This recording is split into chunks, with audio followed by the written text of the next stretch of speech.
Alrighty. Happy Friday, everyone. Congratulations. Another week complete. A weekend to enjoy. I know that's not consistent, but I hope everyone can find some enjoyment. 'Cause that's what we're here for. And part of that enjoyment is being with friends and good guests, like my friend Sky.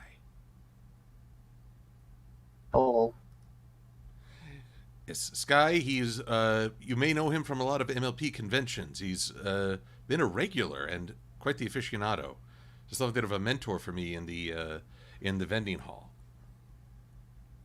uh, very very easy to find me out. I'm the guy with the train on the table.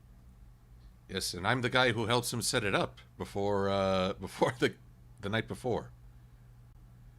Occasionally. You, yes, occasionally. I don't make it to half as many conventions, but you've given me a new appreciation for connects by doing so.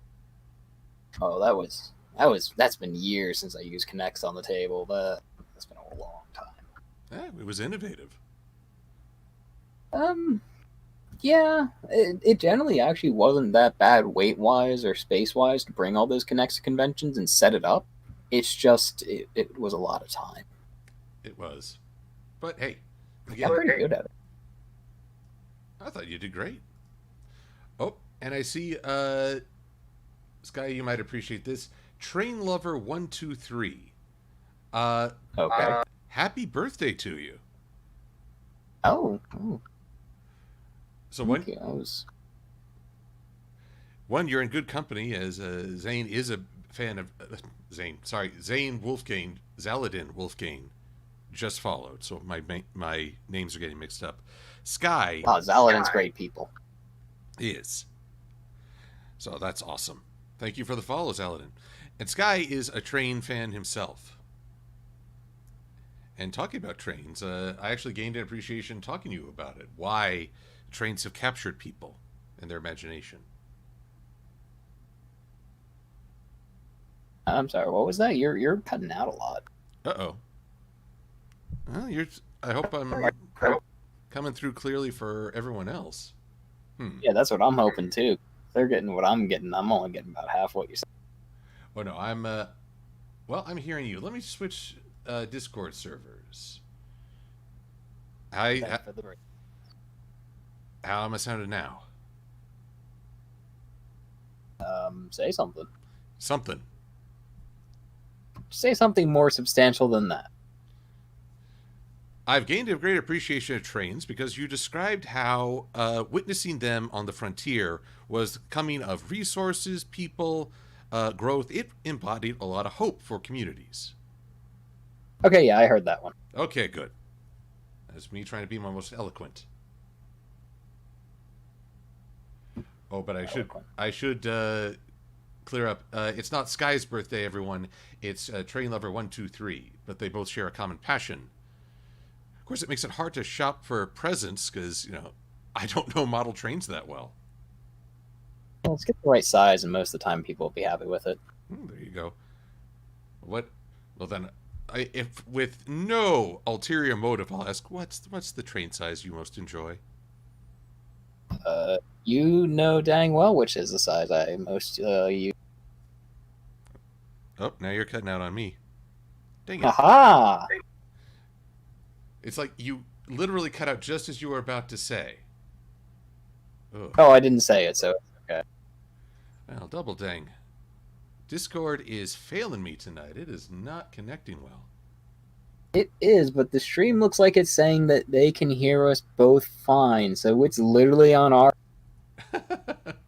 Well, that's great.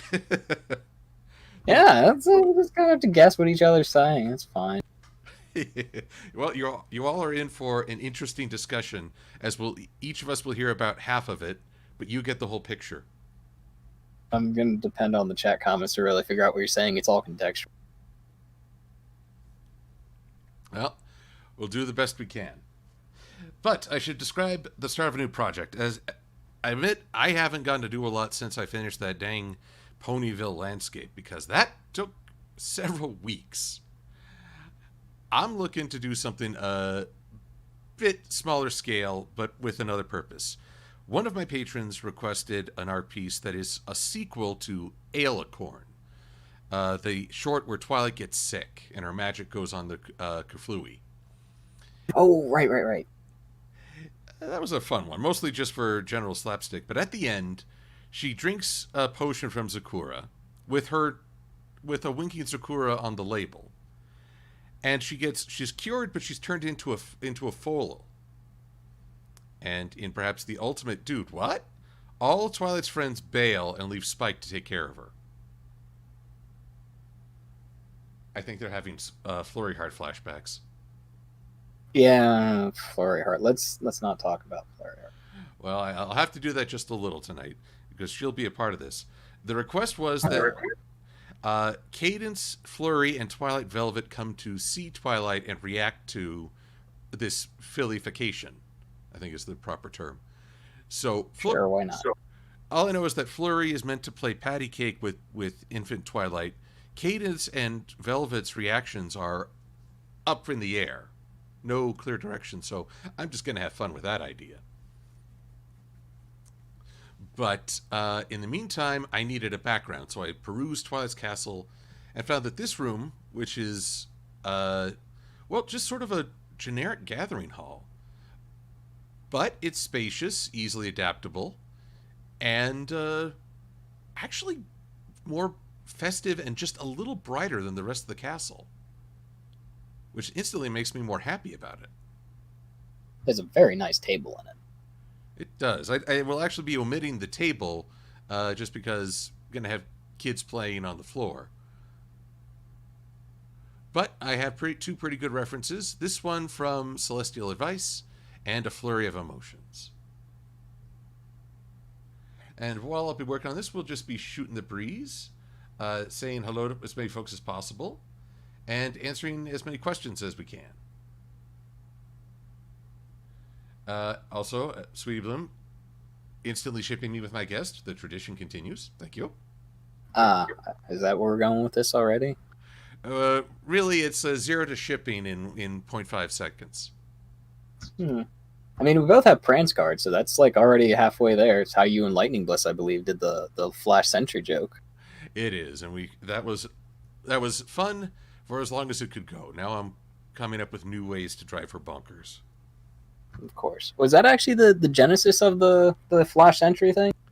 Well, or did that? Well, it was the genesis of my involvement in it. Beforehand, Lightning had been in a podcast with Vincent Tong where he flirted with her. And she said, "I'm married," and he's like, "That's fine." Which I think was the reaction none of the podcasters expected. So that drew a great deal of humor. So I had that in the back of my mind when playing Prance, and I happened to score the deck with both Lightning and Flash. Plus his status as the waifu thief. A joke that's gotten pretty old at this point and irrelevant. Very. But it was funny at the time, so I made that joke. We got a recording of it, so she started her wonderful revenge videos against me.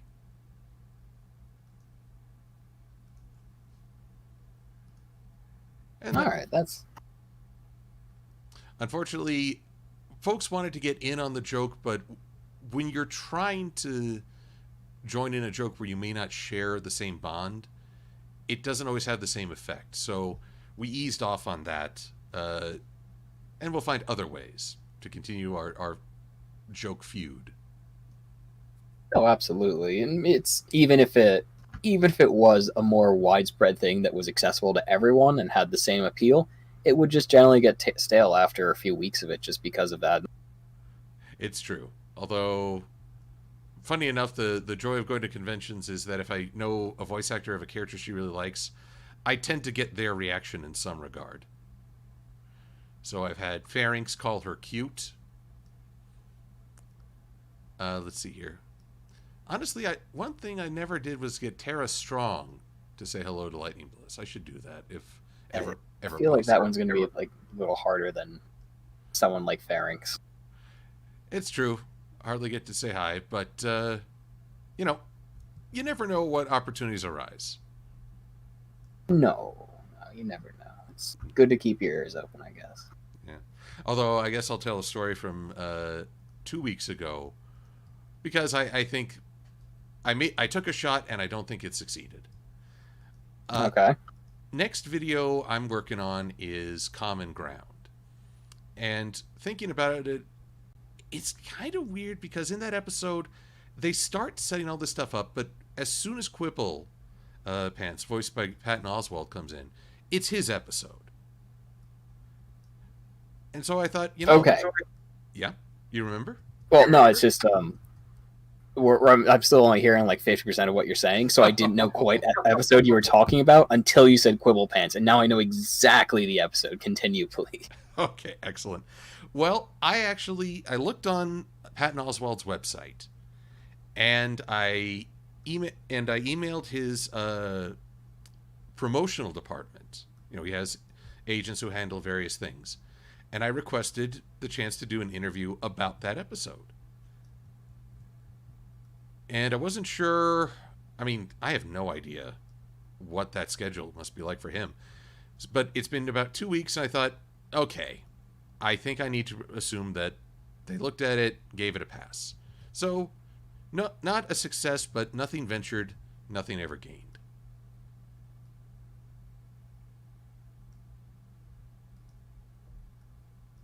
So, but hey, I'm not sorry I tried. No, and you did it through the official channels as well, instead of just going like at Patton Oswalt on Twitter. Hey, I can interview. Right? I shudder to think how that would even look. Probably terrible. Patton Oswalt, can I has the interviews, please? Kitty cat gif.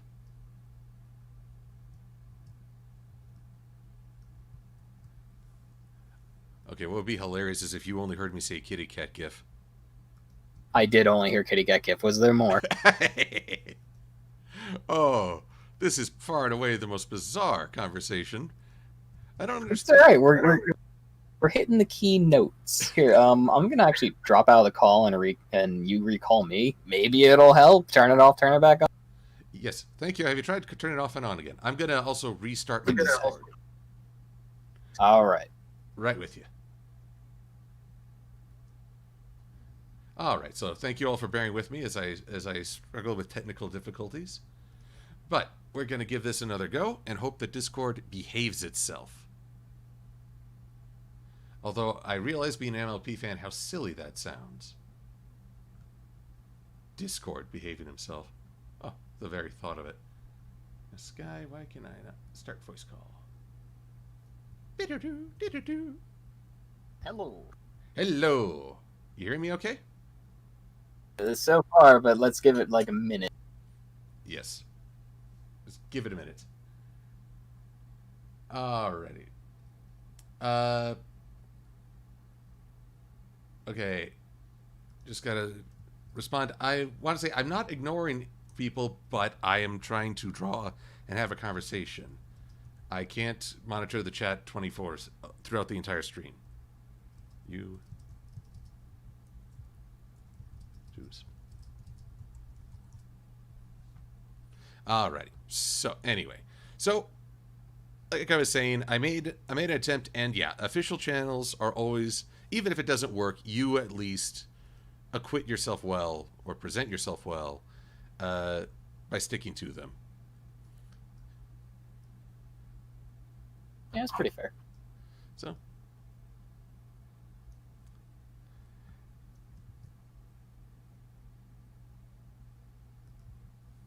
Alrighty. So, but also, Quibble is just sort of a interesting character. I honestly think he was a better proxy for the fans than Fame and Misfortune. Wait, Oh, Fame and Misfortune was the one with the book, wasn't the Larson episode? Yes, the episode that even Larson has disavowed. Yeah, ooh, that's a spicy topic. Oh, it's a spicy meatball. Oh, but yeah. And I mean, you show fans can have frustrating traits. That's fair. Quibble does that, but he's not just the negative. He's also quite positive. Correct. And that was probably the big failing of Fame and Misfortune, is that you really never got any redemption for the people harassing the ponies. It was just, they're going to keep harassing us, so whatever, we'll be ourselves. We'll just ignore them. Pretty much.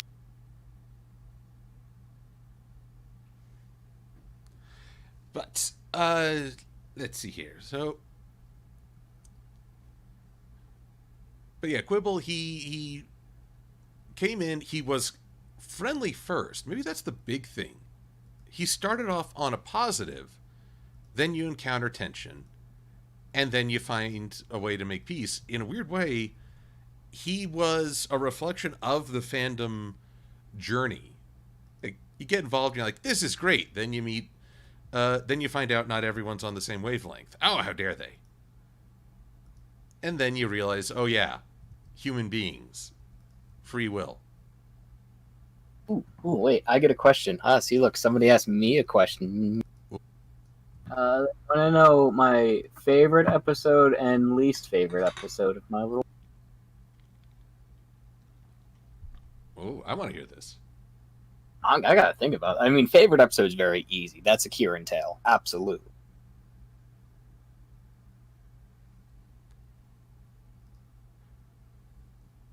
All right, so definitely loving the Kirans.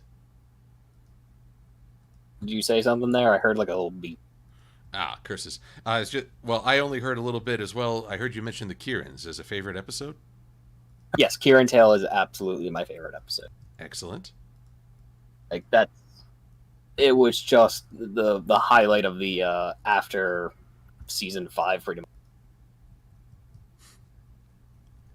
And it also inspired, I think, your comic character.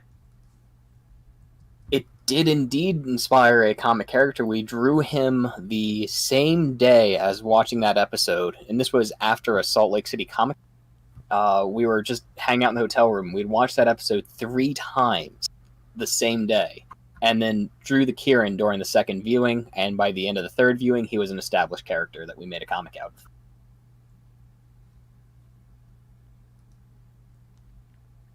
Nice. And, well, it's sort of a representation of just funny events that happen with vending. He was originally supposed to just be like actual events that happened to us as vendors, because we're a hotel room full of vendors, so we had a lot of experience to impart into him. But now he's just kind of come into his own, just drawing from those experiences, but in feeling other things that happen as well.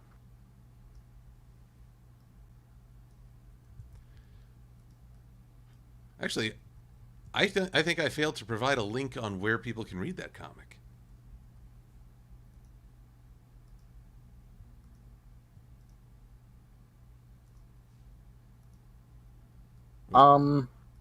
DeviantArt and Derpy Buru, I can link it to you really quickly. Also, I'm cheating now.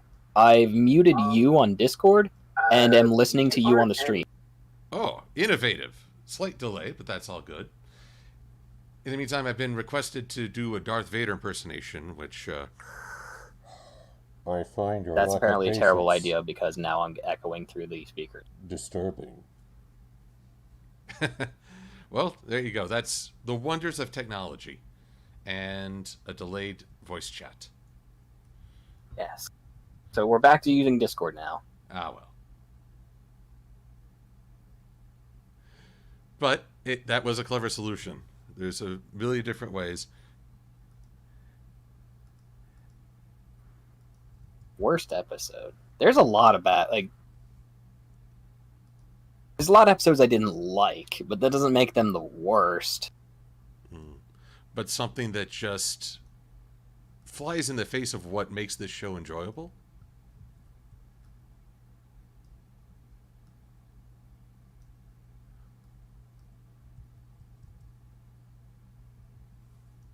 Princess Spike was pretty bad. Oh, yes. Where he's in Canterlot and taking over while Twilight naps. Yeah. Honestly, the one positive was that Cadence got to show off her magic. Cadence actually do something for once. I think we're both very critical of Cadence's presentation. Um,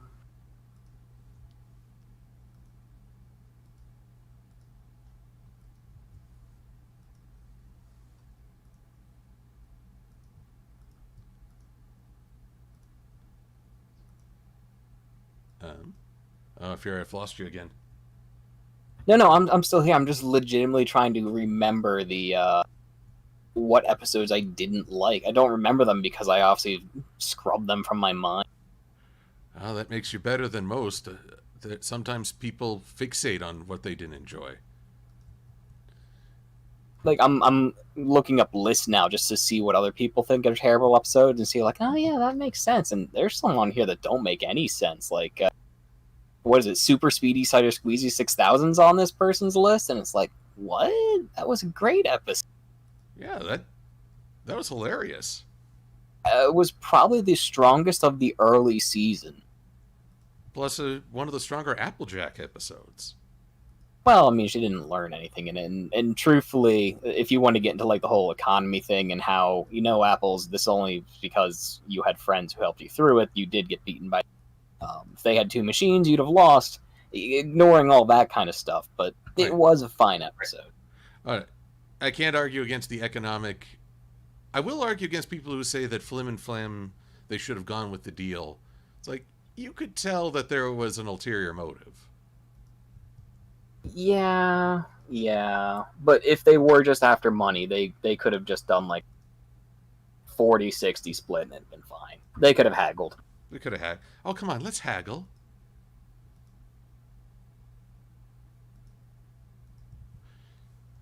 And plus, who doesn't love the song or Rainbow Dash's struggle to acquire that sweet, sweet cider? Mm-hmm.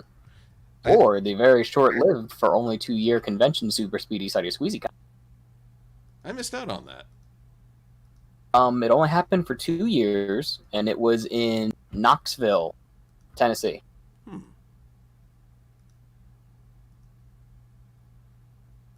Well, it was a good time. In truth, I've never even been to Knoxville. I'm not well traveled enough. There's a glass dome thing ball on the end of a tower from a World's Fair, and that's about.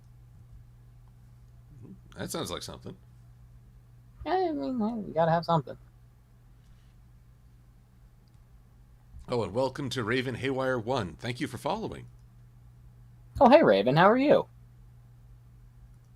I know them. I can tell. I think I've been fortunate enough to tap into Sky's friends.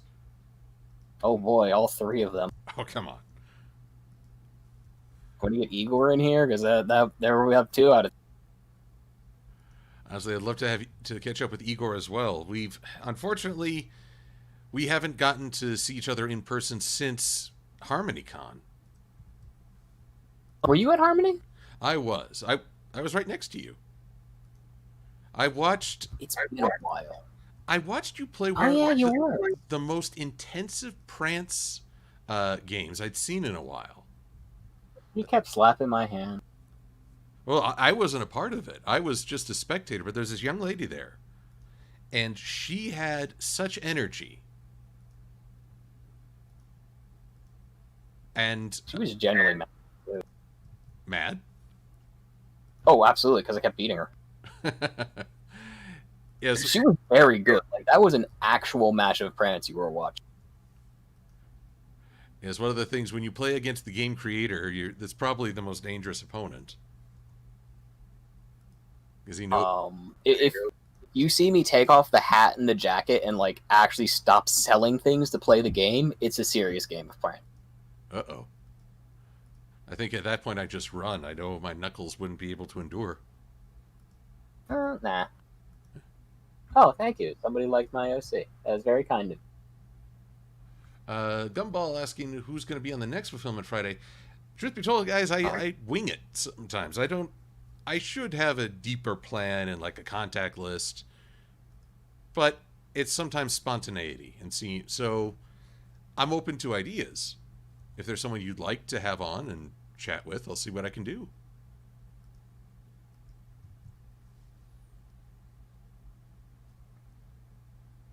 So, But yeah, I've missed getting to see everyone at conventions, and truth be told, since getting to know Sky and Igor and View and many other vendors, I've actually gone on more adventures in the surrounding city than I used to. just a sec, I gotta actually answer that question because that's valid to Prance there. They want to know, could you move card to check if you slapped correctly? You can answer that one, Silver. I believe you can. You just got to make sure you don't change the shuffle. Correct. As long as you don't move the order around, you can look back through the deck to make sure hit is correct. And if it's not, then you're also burying a card or taking any other form of house rule punishment you've made up. Yes, and believe me, it gets quite punishing when we initiate the shipping rules, which I thoroughly enjoy. More shipping than a FedEx store, and nothing gets lost.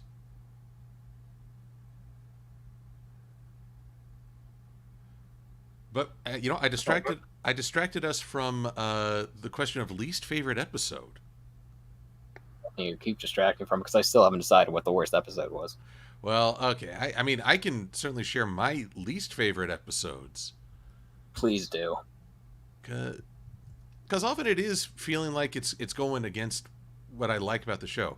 For me, the number one least enjoyed episode is A Candlelight Wedding Part 1. Only Part 1. Really? Yes. Part 2 has all these things to celebrate. This Day Aria, the introduction of the changelings. Basically everything I would like about the season 2 finale is in Part 2. What happens in Part 1? Okay, you could... Unfortunately, I can't even use like a menagerie argument for Star Trek on this because Part 1 and Part 2 do not need each other to stand alone. Mm-hmm. And you could easily recap all of Part 1 in about like as just an off-mentioned flashback before diving straight into Part 2. Yeah. There's very little emotional... I think the only emotion in Part 1 is when Twilight screws up and loses her friend's support. But for me, what makes it so... Two things make it really sour. It was the first time I felt like the toy introduction overrode the storytelling. Yes, this... Was there a toy? Cadence and Shining Armor. The whole... Oh, right. The whole thing was... Basically, their wedding was a big toy promo. And okay... There's an Alicorn princess, not Celestia Luna. Okay. Where's she from? Where's she been? I don't know. And Twilight has a brother. Well, where's he been? I don't know. Okay. They did a perfectly acceptable job of introducing Shining Armor end of season 2. How acceptable? I mean, if the goal provided is to say you have 1 minute at the intro of an episode to introduce that Twilight's had a brother for the last 2 seasons and we haven't said anything about it, how... By basically saying that they haven't seen as much of each other since she moved to Ponyville? Exactly, and get in a letter. It's like, oh my gosh, my brother is getting married to my babysitter. I don't think that's exactly what she said, but it's paraphrasing, you know? A great part of it was discovering. But at the same time, it's more that they put Shining Armor in this position where he should be seeing Twilight more. He is the captain of the guard, and Celestia herself has visited the town. But they hadn't been to Canterlot since then, had they? Yes. They had? They had. When? Because season 2 was the short season, right? Oh no, season 3 was the short season. Season 2 was the full expression. And okay, let's see here. They were definitely there for the Grand Galloping Gala. Right. That was a one-night affair where they ended in a dive bar. and dive bomb. But one would think the captain of the guard would be there, since the princess is there. Yes. Okay, if I go so far down this rabbit hole, I'll just be quoting. When push comes to shove, it's that he's in a position of importance that would get him to cross paths with his sister with some ease. If there was another reason, like he was on a mission or had a separate set of responsibilities, but I feel like it just got hand waved away. Suppose. And then there's Cadence, which... Okay, there's now more than one Alicorn princess. Okay. But then I feel like we then have to accept, yeah, when people want to use an Alicorn OC, what right do you have to say that's off the table? I wouldn't know anything about Alicorn OCs. Don't ask. Don't ask. Now you're a bad Alicorn OC. That's okay. In all defenses here, that horse is designed as an earth pony, and he was one for some time. Uh-huh. But do you remember Twilight Sparkle's Secret Shiffic folder? Fondly. Yes. We know each other actually through that game. Yes, that's actually how we were introduced. Correct. But one of my first pony conventions, like attending as a vendor, was New York City, the one in the college. I don't remember what year that was. I think it was their second to last year. I don't remember. It doesn't matter. But I got a commission from, I can't remember her name, Caitlin Vibrant.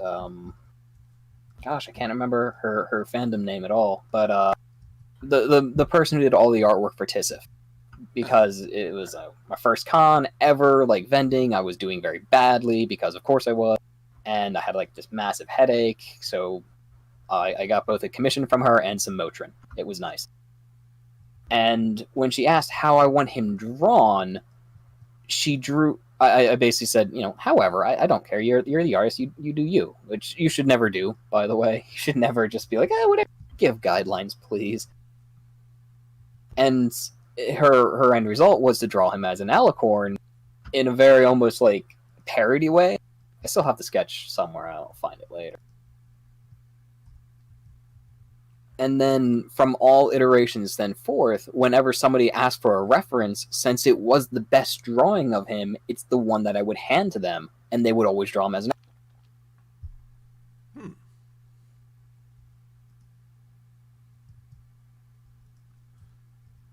So began as an earth pony, but ascended to Alicornness.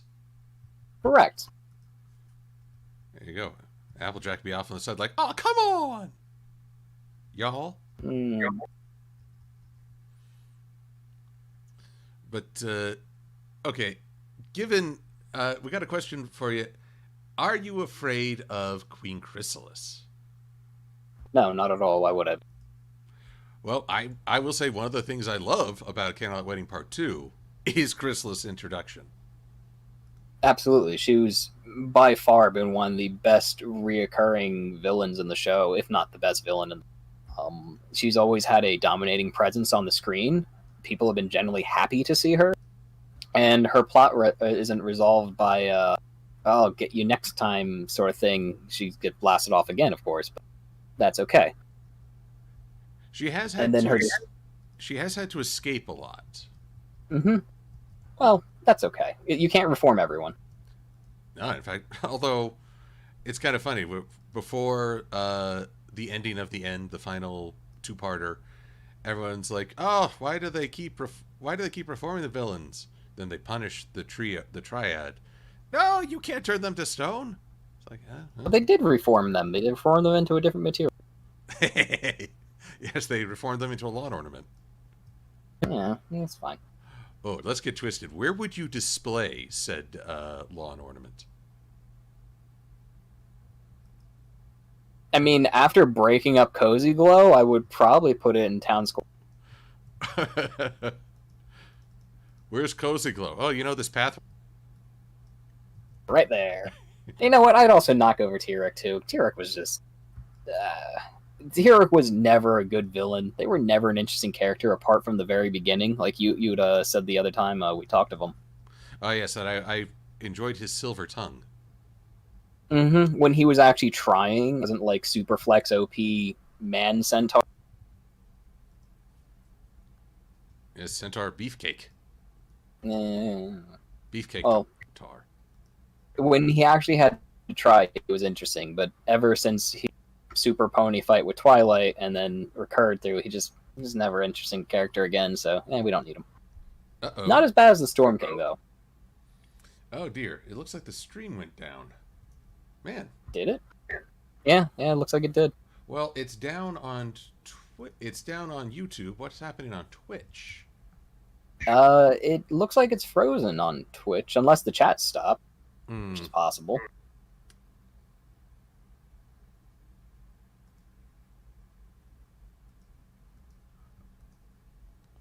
The timer's still going. The timer's still going. The audio is still going. And I see some chat messages popping up. Here, turn a layer on and off or something. I'll tell you if the video changes. Wait, was I turn what on and off? A layer on and off. You don't have layers. Why don't you have layers? This is Photoshop. Oh, this is Illustrator, which allows for grouping. Oh, grouping. Woo. Get my groupies on. Well, let's see here. Yeah, it's doing stuff. Huh. My friend Sweetie Bloom is saying that the stream is still going on our side, so maybe I should just refresh. Yeah, just hit that refresh button. Smash that like button. Oh, yes, everyone, please do smash the like, the subscribe, all the... Yeah, I feel a little dirty asking that. See, I've heard some very fun arguments on this one before, and it's like it has been very actually proven that unless you ask people to do, they typically won't unless they already wanted to. Now, you don't have to say smash that like button, but it's like, hey, if you don't mind, like, subscribe. I guess hit the bell too. I don't know. I'm not a YouTuber. But if you go out of your way to ask these things, then people will consider doing them. I'll have to find. Huh? I have to find a funny way to do it, though. It feels too mundane to just say, please like and subscribe. I have to, like, Silver-Quill has to take something to an unnecessary 11. Well, okay, so you don't run adverts on your channel, right? Nope. But you do like making comedy, right? Indeed I do. Do you remember, like, Ren and Stimpy commercials, like Law? I'm just saying, you could do your own Silver-Quill adverts on your own channel, which are just your comedy sketches of completely out-of-character things unrelated to what... Oh, great. Well, right now all I'm thinking of is that game Don't Whiz on the Electric Fence. Game Fence? The Electric Fence. It was just a little aside in a Ren and Stimpy episode. But I like your thinking. Just have a little something before... What do you think, before or after the video? That would be on you, because you know when people usually start or stop watching your videos and what parts they skip past. I assume that tells you in your analytics. Indeed, it does. So you'd want to put it somewhere where you know people would see it. Very true. Well, then maybe I can introduce that with Common Ground. Is that what this is? This is all for Common Ground? Well, this is just for an art piece, but as ever, I'd like to make it available to anyone who wants to use it. I firmly believe that there'll still be plenty of G4 content being produced, even as we hit Pony Life next week and whatever G5 will be. Let's deal with Pony Life before we deal with any more G5 speculation. I thoroughly loved people giving their opinions about what G5 will be and their fake leaks and everything, and it's just like, Well, okay. Without spoiling the plot points, I will say I've been interested by Pony Life's synopses, or, well, I guess plot teasers. Because while the events are separate, they're standalone, it sounds like they all take place during a venue. So like it's a big event, and you get to see each character working within that venue. Kind of like what I hoped the Equestria games would be. Ooh. But even that is speculation based on just little blurbs of text. But we'll finally find out next week. Yeah, I mean, I've avoided spoilers this long. I can wait one more. Yes, I hope I didn't that didn't count as a true spoiler. It's an idea. No, that wasn't really a spoiler. So. Okay, good. Sky has been a great guide in warning me about faux pas, both in vending and my introduction to the first furry convention I attended. Oh, that was fun. I mean, do you want to explain or shall I? Well, I'll set the stage at least that Sky was in my hometown for Den Fur, and I basically tried to help with setup and made some food runs, and we'd get together for dinner and all that good stuff. Of course, the funniest highlight for me was actually that my car battery died on the last day, so we ended up hanging out in the parking lot while waiting for repairman. I was shocked by how efficient AAA was for you. They just came and gave you a new battery. You didn't pay for it or anything. That's some good roadside assistance. I think we just gave an unofficial endorsement. Did we though? Well, we just we just said AAA and efficient. Was it actually AAA? I don't know. I assumed it was. It was. There you go. I think I have them now, actually. So we can show this clip to AAA and say, "Hey, where's our sponsor check? Eh? Huh?" I don't think they're going to sponsor you. Probably not. No. And yes, Denver is in Denver, Colorado. There's someone in your chat asking, and they did indeed just about 2 or 3 days ago cancel the reschedule the con till next year. It's done for this year because things. Unfortunate, but yeah. But I mean, has there been any talk about maybe an online convention? That seems to be a good compromise. Maybe the online con scene has been interesting to say the least, and the pony ones have I have to say the pony ones have been doing it probably the best of all the online cons I've been to, and I've been to online anime cons and online furry cons now too. It's neat, to say the least.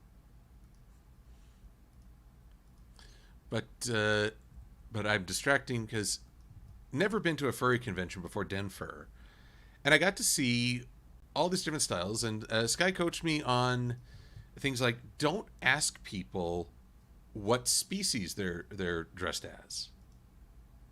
You can ask them what species they are, just not rudely. It's weird.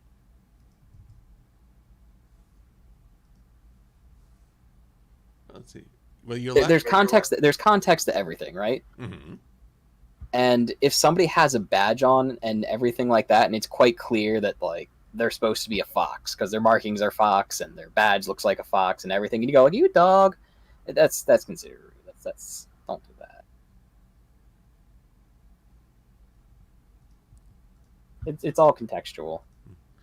But I also get appreciation for the subsets that it's not just, oh, you're a dragon cosplay. No, yeah. There's different species of them, or there's a lot of hybrids.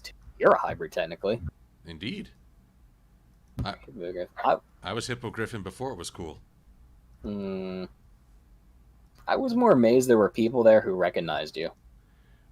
Only like 1 or 2 folks. 3. And only when I started talking. I guess I've done an okay job of keeping my face off screen for the most part. Yeah.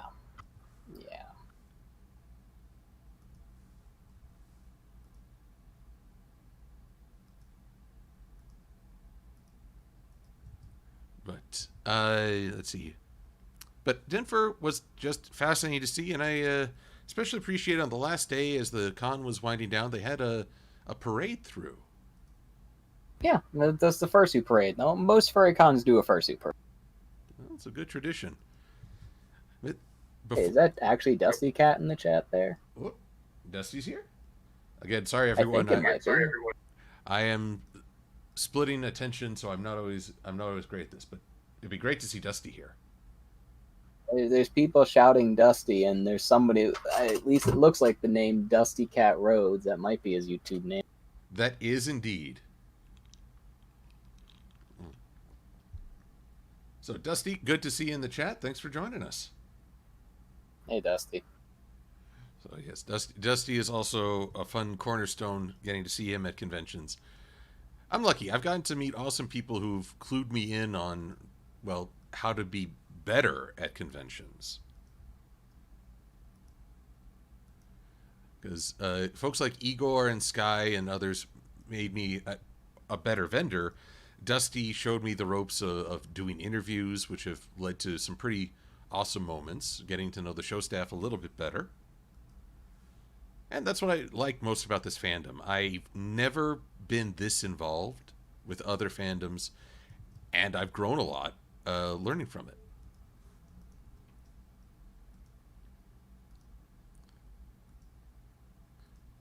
This guy actually, that raises the question for me, Sky.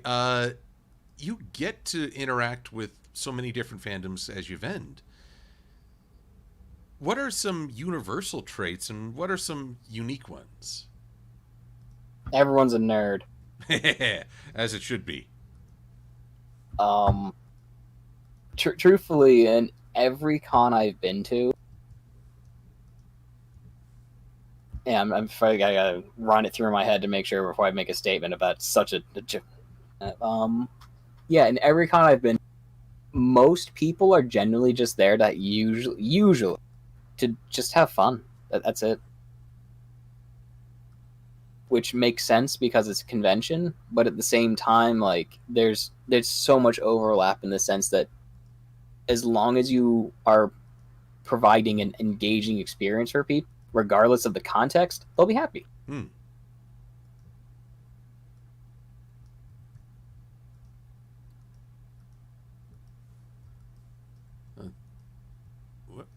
I would say before I got into Brony fandom, I attended anime conventions, but it's been fascinating to see how an anime convention you have any number of fans of different shows. And some you recognize, some... My first experience with Attack on Titan was going to Anime Expo in LA. And walking around, I kept wondering, why is everyone wearing giant toasters on their sides? I didn't discover Attack on Titan itself until later. Better off just skipping it.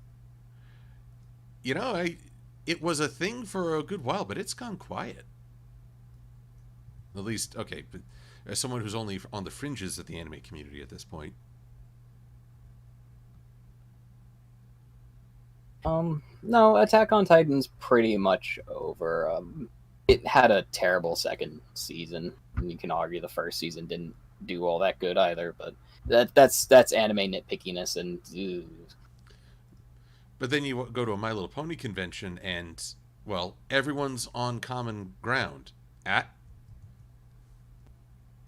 just keep plugging that review. That's part of the difference between a furry con, a pony con, and all those other things is My Little Pony is a very specific con. It's celebrating one thing, My Little Pony. It's like a Minecraft con. Yeah, you'll find furries there, but they're all there for Minecraft. And you're all at least already on the same page that way. But when it comes to anime cons, if you go, I like Naruto, you're going to get like 50% of people who come over and say, hey, good on you, and 3 people punch you in the face. It's so much more polarized there because people don't have that overlap of things that they like and indeed hate. Of course, when you get punched for liking Naruto, you can always declare, I don't believe it.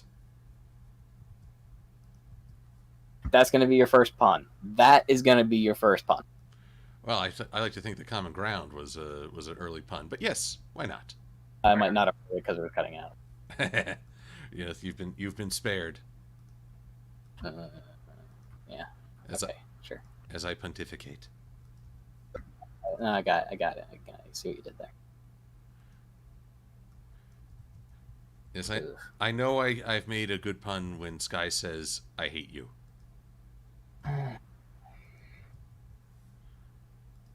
Honestly, it's one of the more reserved but still expressive reactions I've received. Mm.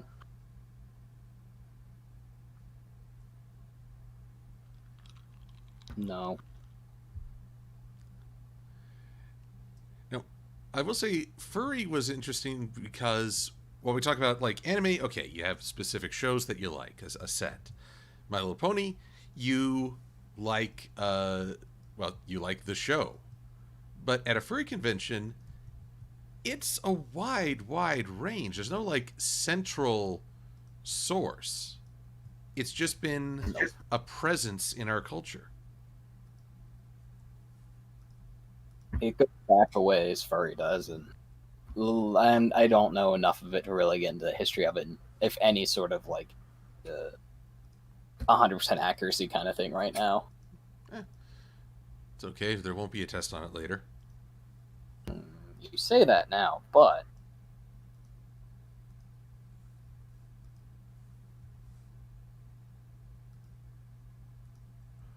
Well, the truth is, we still haven't passed our test on worst episodes. I mean, okay, Princess Spike was up there on the map. Spike was pretty bad.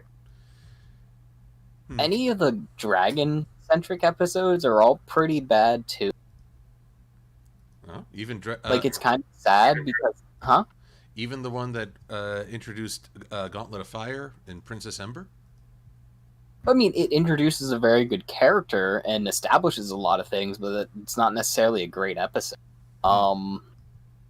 DWK's take on it is way more interesting than the actual show's take on it. I need a reminder. What was his take?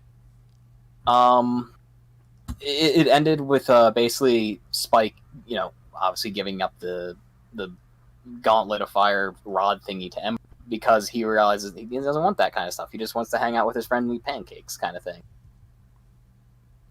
Which is great for Spike because it does indeed make Spike seem like less of a Spike. That was about the turning point, though, when his episode stopped making him a annoying piece of baggage that Twilight occasionally had burp at her and an actual. Yeah, it was hard to like Spike in the early seasons. It was very annoying. And now he's actually become a much more likable character. I can't say Spike is still at his best when he's a supporting character. Yeah, that's fair. I thought like Gauntlet of Fire, okay. You can judge it as a good episode, but as a Spike episode, I think it's one of the best Spike episodes. But that's because it's stuck in the company of like Secret of My Excess or Gauntlet of or Princess Spike or Just for Sidekicks. Ugh, Just for Sidekicks. That was they tried. They tried. It didn't. No, there's got to be a worse episode than Princess Spike. A worse episode. I will say okay, what about Over a Barrel?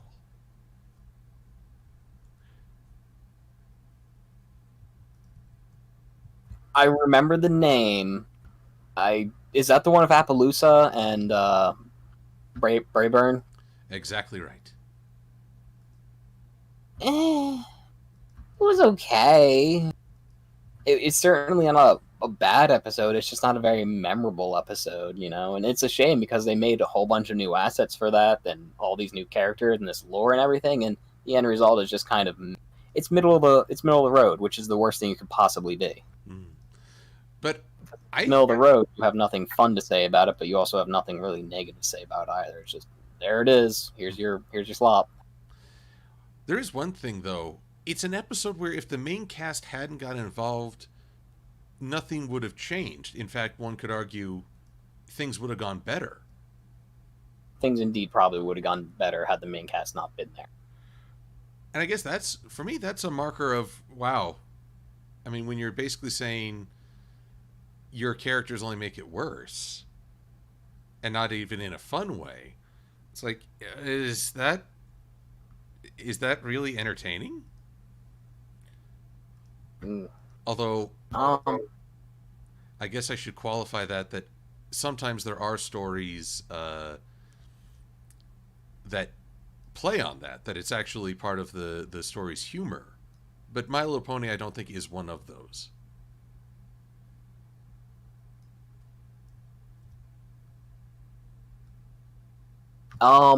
May the best pet win. Genuinely didn't like that episode. I like the song, but that's about it. I also really hate Tank. I think Tank's a terrible character. Oh? What makes him unlikable? The turtle? Tortoise. Well, he dies for starters.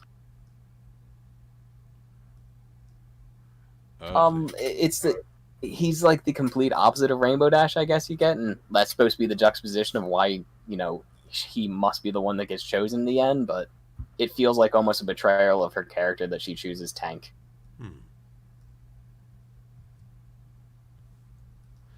Interesting. See, I'd argue that choosing Tank shows there's greater depth to her character. But she's not a depthful character. She's a shallow character. Oh, at times, but then she has these moments where she really shines. Funny enough, most of them involving Fluttershy, although that may be my own bias. I thought you liked Luna, not Fluttershy. Luna's my favorite of the princesses. Fluttershy is my favorite character. Oh. Mostly I play up the Luna fanboy for humor. I can tell. I don't think the joke flew with you. Apparently I've hit the dark side of the moon. Just gonna keep trying with that? I guess you will, because of course you will. Of course I will.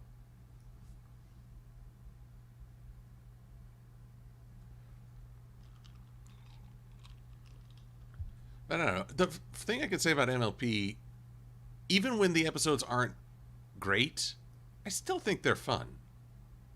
I mean, they're enjoyable episodes. Like, I don't think there's any episode that if it came on, I would turn it off because I don't feel like watching. As critical, I haven't gone out of my way to rewatch A Candlelit Wedding. I should see if my opinion has changed now that I've had other seasons to get to know Cadence and Shining and, well, appreciate what this set up. Well, a lot of those early episodes haven't really aged well in comparison to the later episodes. And part of that's just simply production values going way higher and the ability for them to do more with the characters because they had a bigger... It's true, and, well, they started to focus on continuity. Does that count as like a plug for yourself there? Well, it's certainly a plug for what I enjoy, if you know what I mean. Yes. But it's funny. You hang around and people. A lot of what I see online are folks who really romanticize the early seasons. So it's interesting to hear that. Yeah, the older seasons really don't age well, which everyone's going to have a different take, but it's kind of refreshing to hear. Well, that's just nostalgia working as nostalgia does. If you've been around since the very beginning, then the beginning is what got you into it. So yeah, you're going to like them more as somebody who came in at maybe even season 8, and their first experience might have been a Kieran's Tale. It literally might have been, and that was a very strong episode. What episode from the first 2 seasons are you going to tell them to go back and watch after watching that? Well, if you're looking for a musical, I can't help you. I mean, Kieran, Autumn Breeze. Um, yeah, Autumn Breeze, Autumn Blaze. Autumn Blaze. Thank you. Her song was fantastic. One of the She's a off Broadway singer, isn't she? as yes, and Lena Hall did great singing as the Countess, also from Broadway. Mm-hmm. I guess Winter Wrap Up would be the best early season song I could offer. Winter Wrap Up was pretty good. That was a generally good episode. I don't think it would still be very good to follow up after watching Akira's Tale. Hmm. Because you have to remember, people are going to compare whatever they just saw on that new episode to Akira's Tale. Like, you want it to be something strong and deal with. Winter Wrap Up was a good musical, but the story was just kind of meh. It was cute.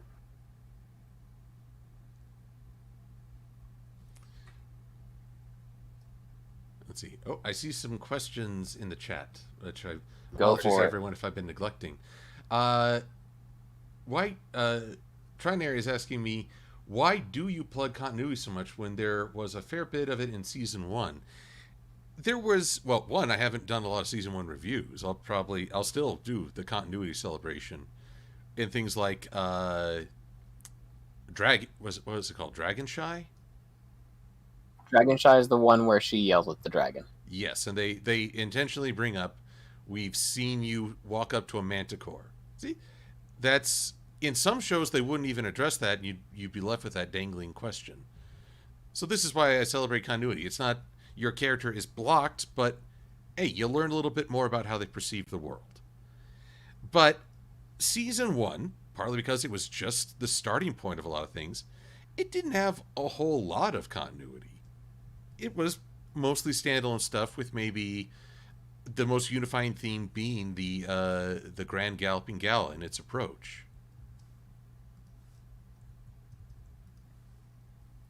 But when I get to look back at season one, I will most certainly be celebrating continuity when presented. Second question is from Cotton Lum to yourself. Are you by chance a Godzilla fan? Yes, actually, I like a considerably large number of Godzilla movies, but my favorite all-time of the monsters is probably King Ghidorah.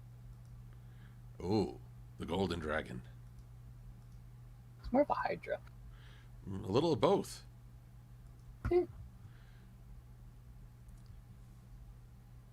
But honestly, Ghidorah, okay, a Hydra is often speculated as representing an immortal recurring vice. And Ghidorah is arguably the most evil of Godzilla's opponents. Destroyer was pretty evil. True. It was, well, let's see here. I mean, it was certainly one of the largest and most intimidating.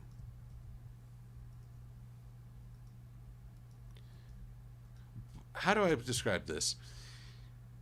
Destroya was pretty much acting according to its nature, while Ghidorah has always been, it goes outside its natural environment to try to take over.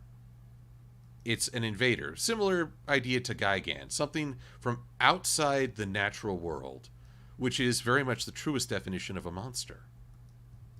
That's fair. And even when Ghidorah, how do you pronounce it? Ghidorah. Ghidorah.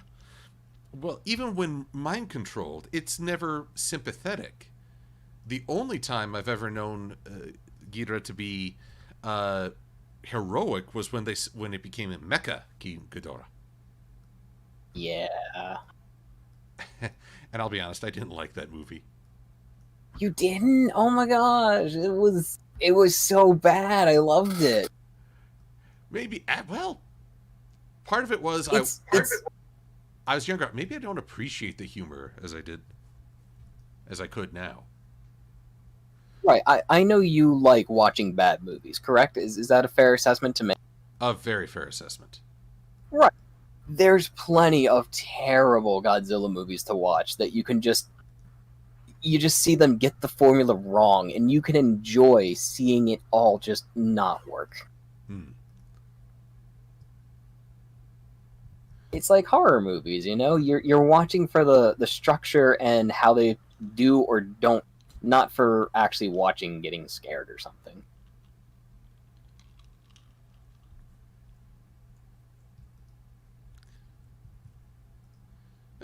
It's true. I mean, I guess one of the things that turned me off was when the young lady from the future, I forget her name, is describing how Japan will basically rule the world. Of course.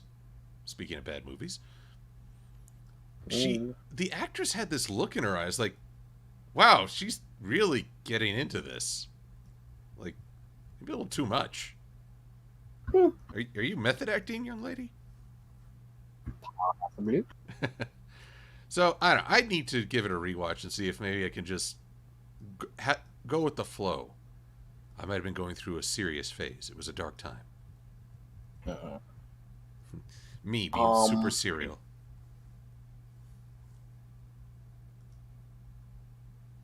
You know of Biolante? Ah, yes.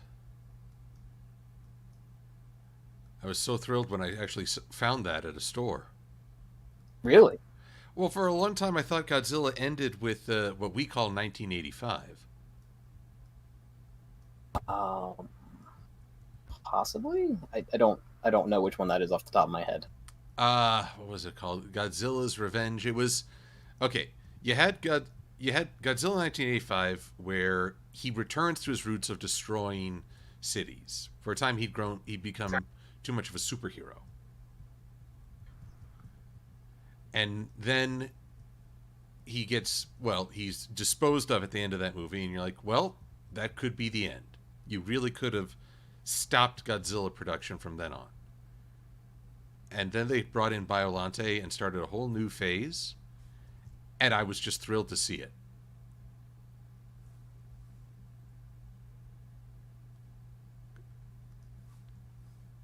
It's generally a very cool kaiju as well. Like, have you seen the amount of work of puppetry they put into that thing? Well, I can only imagine with all the tendrils and, well, let's be honest, getting that scene where in its more reptilian monstrous form and it's charging forward to attack Godzilla. I can't imagine the weight of that puppetry and possible costume or the mechanics involved. Don't believe there was actually anybody in that. I think it was entirely a puppet. Don't quote me on that. I'm almost positive though. My brain is saying that's what it was. Even more stunning.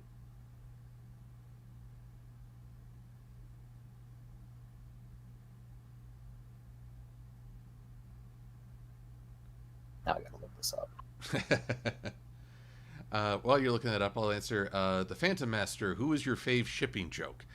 Oh, my shippings are like my children's. I love them all. Honestly, anything that really gets a rise out of people is just delightful because it's mildly trolling. I mean, for a time, I made a bunch of Big Mac shipping jokes several years before Sugar Bell ever hit the scene. But I will say, if my friends ever say, "Look, I'm not comfortable with you making that joke," that is the moment the joke dies, without fail. Because light antagonism, something that just drives people a little nuts, but it does no harm, I'm all for it. The minute it becomes genuinely hurtful, done. Always. And unfortunately, with humor, there's always the risk of offending someone. So I have to ask myself, okay, is this something I'm okay with that it might have some damage but unintentional? Whereas, okay, now I know this is directly hurting someone. No. No. So, a judgment call. Also, Commodra Steel, do you think there should be a reptilian pony race? I mean, Like, what do they mean by reptilian? Like dragons or like lizard pony?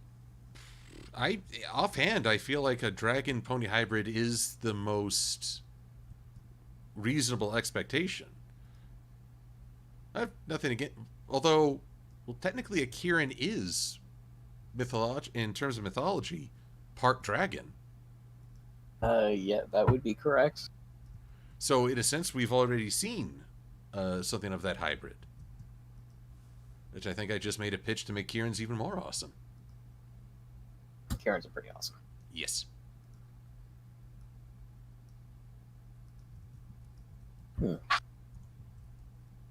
Oh, so I got one for you there. Then while we're on that of Kirin, because you know what a Kirin is actually supposed to be, right? Like what animal they looked at and went like, yeah, it looks Uh, if I recall right, it got its start as a giraffe. like it was a giraffe. Kirin is a good beer. That person is correct. Yes, no argument here. They make good highballs as well. But Centauri. I want to go back to Japan. Regardless, so we see a giraffe in that one episode with Fluttershy and her pet sanctuary. Yes.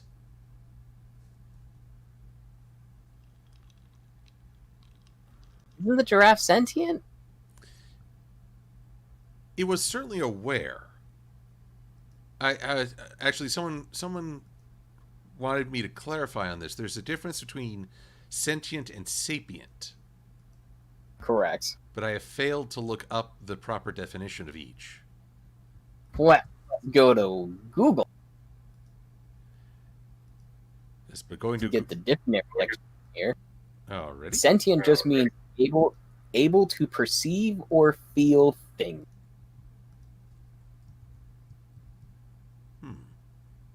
And sapient means wise or attempting to appear wise or relating to the human species. Bit of a biased definition. Yes.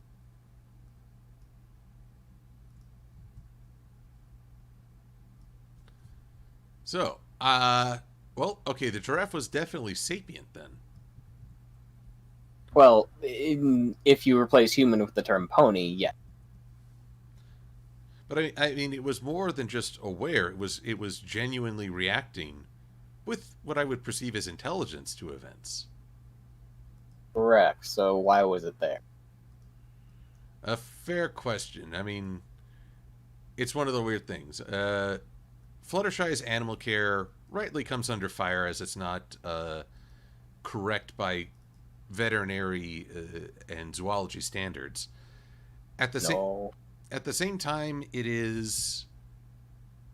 I don't want to use the "it's a kids show" excuse, but it's not the focus. It's not meant to educate kids, and so I usually give it more of a pass. It would not have made the episode any better or worse if that giraffe was able to talk and knew it was going. Honestly, I think more of the folks who were upset that Fluttershy was trying to force wolves to go vegan, which I'll say right now, you should not do that with your dogs or any pet that is meant to consume protein through meat. Are you aware of what Kimba the White Lion is?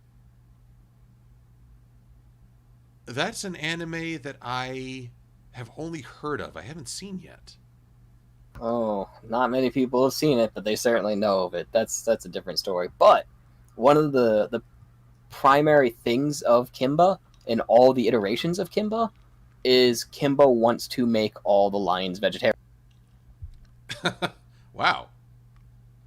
Yep, there's usually an episode or two just dedicated to them eat veggies, and that actually stays through the entire series, is that all the creatures in there are indeed vegetarian, including.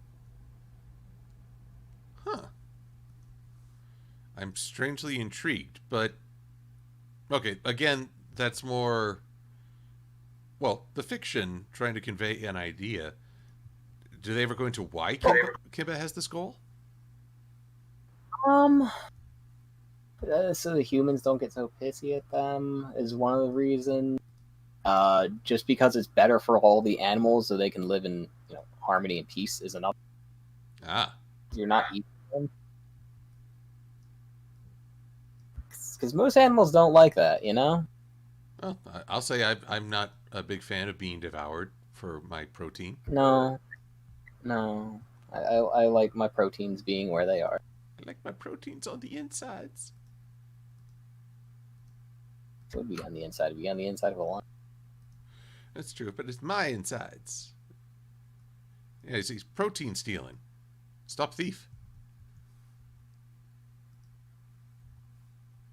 Stop right there, protein scum. Oh god, protein police in color.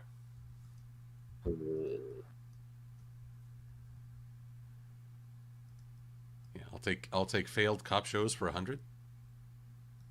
So this one is an interesting topic. It is why I hate season 8 of My Little Pony. Oh.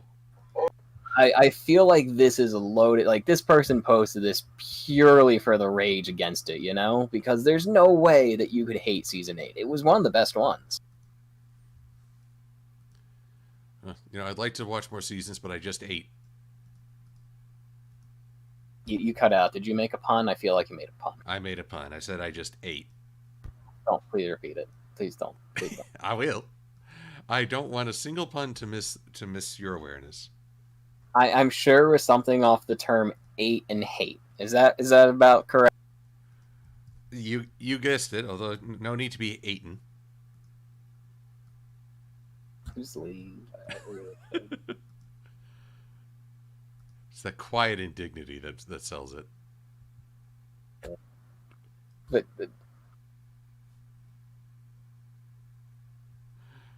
But yes, people are rightly saying always assume a pun where I'm involved. it's just it looks like they had an issue with Lightning Dust coming back because this wasn't the episode they wanted to finally see Lightning Dust come back with. If you remember, that was the Washouts episode. Yes, I remember it. It was, well, a turning point for interpreting her character, I think. It was, and the complaint this person's making is that they didn't reform at the end, but why would they have? Do you think? Go on. Do you think some of it might have to do with the alternate end of Wonderbolt Academy? What's the ultimate end of Wonderbolt Academy? Rather than getting washed out, Lightning Dust comes to Rainbow Dash and says, I screwed up. You were right. I'm sorry. And I guess instead of being drummed out, she would stay on.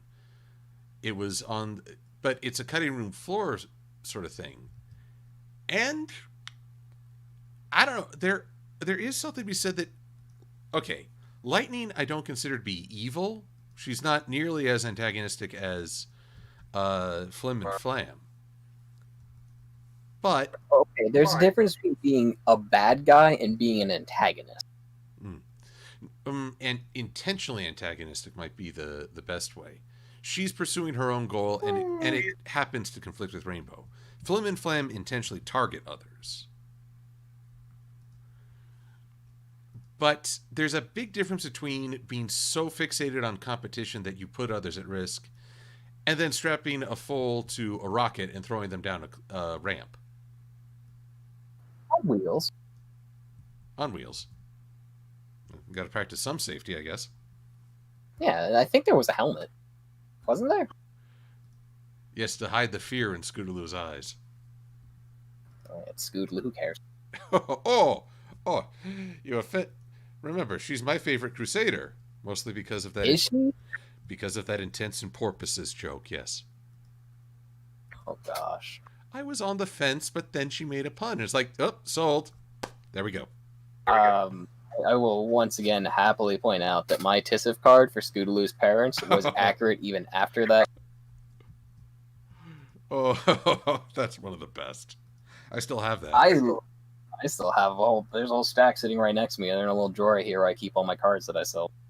But I loved that Scootaloo's parents card, and it's still accurate because they show up for one episode and then whoop, off we go again to Pony New Zealand or whatever. Yep. Yep, they're about Where as. did they go? Oh, dang it. I'm sure the chat is going to say, will correct me on this, but I feel like it's a play on an Indian country name. Pony Sri Lanka. Yeah, Shire Lanka. Thank you, Trinary. Was it Shire Lanka? I believe so. Yeah, the chat says Shire Lanka. And I have great faith in people's ability to remember because I would flounder. I can't. I don't know. That doesn't sound right. Well, we can always. The MLP wiki the transcript would certainly say it real easy. I don't know. When it comes to remembering Indian things, I can't curry favor. Stop that. No.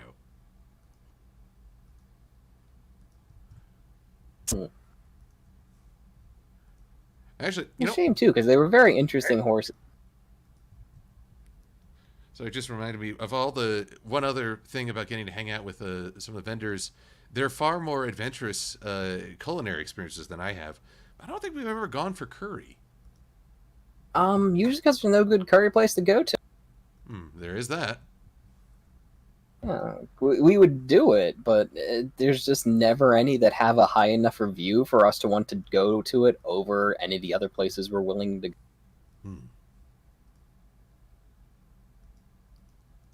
Why is your chat making puns? Because it's infectious.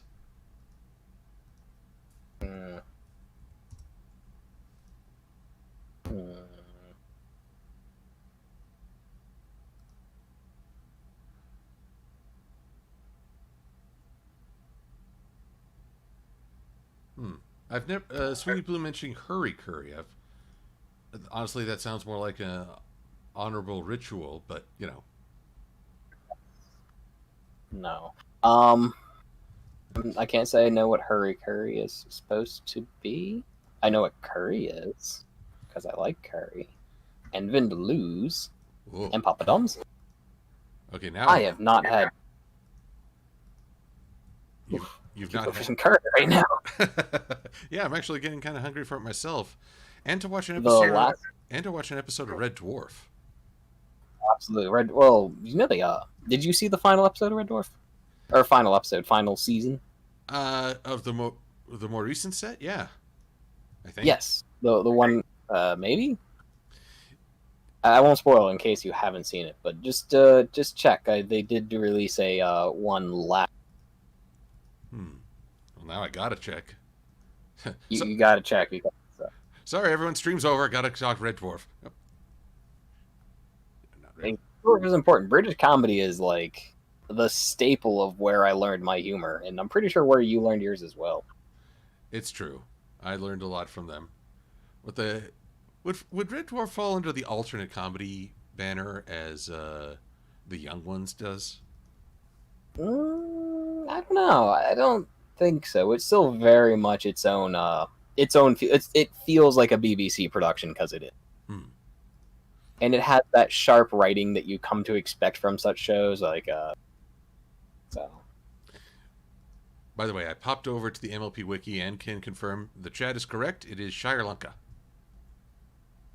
I feel like a lazy pun. It feels like a Silver-Quill pun. Oh, but that's okay because you associate me with the show. For the low-hanging fruit.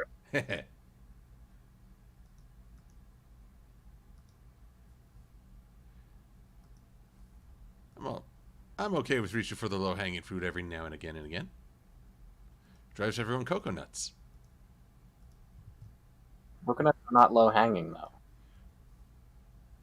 Well, pun doesn't work. Oh, if you they literally are the highest. Oh, great. They're the Obi-Wan of fruit. It's over. I have the high palm.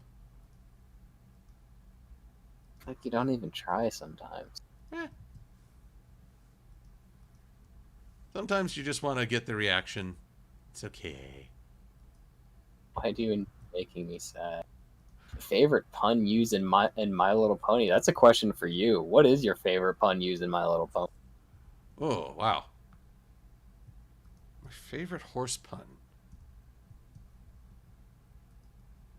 I'm going to have to ponder that one for a good while because there are many. See, I don't actually have like a list of them in my head, usually because I just kind of groan and hate everything when I hear it, but surely you know most of them. All right, I got one while you're thinking of that one. Has there ever been a pun that you made first and then end up showing up? No, I don't think so. I think maybe I came up with the name, thought of the term Constantinople, but I feel like that came in to the show somewhere else.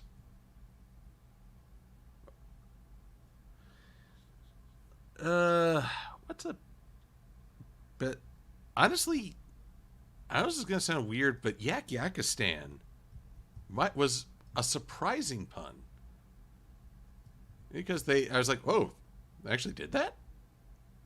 Most puns they play it safe, but that one I feel was a bit more of a risk. A risk? Yes. How so?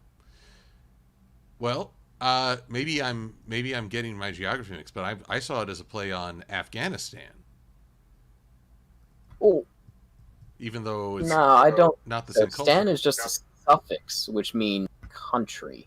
Well, then So it's yak I might just be misinterpreting then. because Stan's a very common one. There's Uzbekistan, Kazakhstan. Oh my god, I'm forgetting Pakistan, Turkmenistan. It literally just means place or country. I guess somehow the inflection just makes me think of Afghanistan, but even though it's not even similar culture. So I may be just way off base on that one. But best the best horse pun. This will bug me Oh, all. you like the scooter? Oh yes, for all intents and purposes. Mostly okay, that was low hanging fruit within undersea adventure. But I'll take it.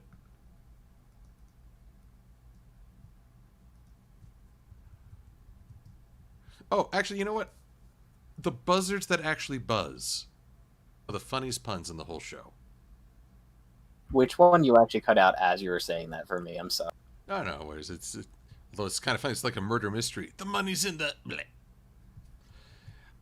There's the scene where Fluttershy is first recounting the idea of the royal gardens and all the creatures that live therein, and they have hummingbirds that really hum and buzzards that really buzz. That one was good. It's like yes, For I think that was the best pun in the whole dang show. that was. Would that be a pun though? It's wordplay, sure. I believe so. I think I said, puns I are. think in definition. Sorry. No, I think you're right. I think you're right. That does count as a pun. So yeah, I'm gonna say the buzzard pun was probably the best. Which some might say, oh, they peaked too early. Then it's like no, you always appreciate the new pun. Never. Well, you do. Indeed, I do. I always pontificate. So I'm watching you draw this, by the way, or vector it, or whatever you're doing. I'm not quite sure terminology. What exactly is the scene context here with the green splat on the wall in the shape of Twilight and Spike? Oh well, I do not remember this. this was from a flurry of emotions where Twilight was pressed into full sitting for her niece. I won't be recreating the splatter effect, but she was trying to give Flurry a meal, and well, sometimes Flurry gives into the very classic baby tropes, including making a mess of everything, which fair is fair, based on reality. And kind of what Flurry Heart did. Wait, is this the episode where Shining and Cadence dump her on Twilight and then go to the art museum? Yes. Oh my gosh, that was a bad episode. Oh, what did you dislike? What did you dislike the most about it? I mean, it was just your generic baby episode. Like, every show has that. Animaniacs had that, but they did it. Truthfully, I feel like Buttons and Mindy. Mindy. I feel like that was pretty much the quintessential kid episode, because it was always she runs off, Buttons gets horribly mutilated, trying to protect her, and she's oblivious. Buttons and Mindy is, like, generally unfun if you look back on it, because you realize that Buttons always gets the short end of the stick, despite the fact that he tries his. It would be the worst kids cartoon. That's true, except for the one time that when Elmira guest starred, and just once Buttons came out on top. Yes, because he gets a ham in the end, doesn't he, or a steak? As I recall, the Warner Brothers and sister tell him, "Oh, just sit back, it's handled." And so Elmira gets KO'd trying to protect Mindy for a change, and Buttons just like applauds and relishes that it's happened to someone else. I feel like he should have commiserated with Eek the cat. That's really going back there now. Well, I go classics, but Eek was funnier. It's like you saw him suffer, but you didn't feel as bad as you would for Buttons. You just feel terrible for Buttons. Thank you, chat. Chat gets it. It's very hard to go back and watch Buttons and Mindy, because it's just Mindy basically beating up a.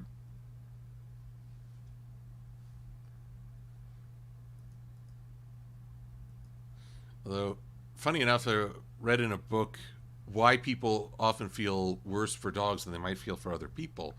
It's because a person can be good or bad depending on the day. But a dog usually just wants you to be happy. So that's why we tend to be more sympathetic. And I was like, yeah, I'll agree with that. Those people have probably encountered dogs that they liked. Very much. Much more than they encountered dogs they didn't. Well, I can count myself in that category. There have been dogs that I did not want to be anywhere near, but thankfully they've been few and far between. Did you want to be around the people with those dogs as well? Man, that's okay. I'll give an example.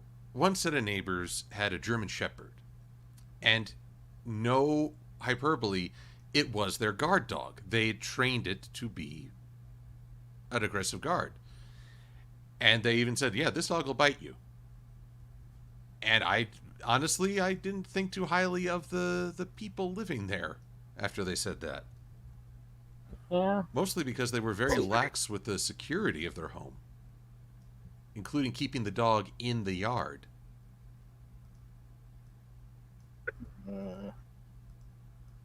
So yeah, I guess I can't fault the dog for doing as it was likely trained.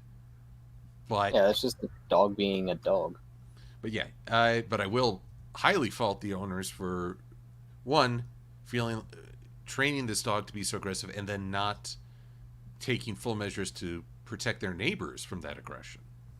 Because this dog would dash out into the street and harass them. That's bad. Yeah. Remember your pun, the pun you like, buzzers that really buzz? Yes. I thought of one better. Oh, go on. On the Road to Friendship, the song. Mm-hmm. When Starlight Glimmer, or when the line goes, for seasons yet to come, or untold seasons yet to come, or whatever, and Starlight goes, for 9. I'd forgotten that. Gosh, that was rather prophetic. They knew by that point.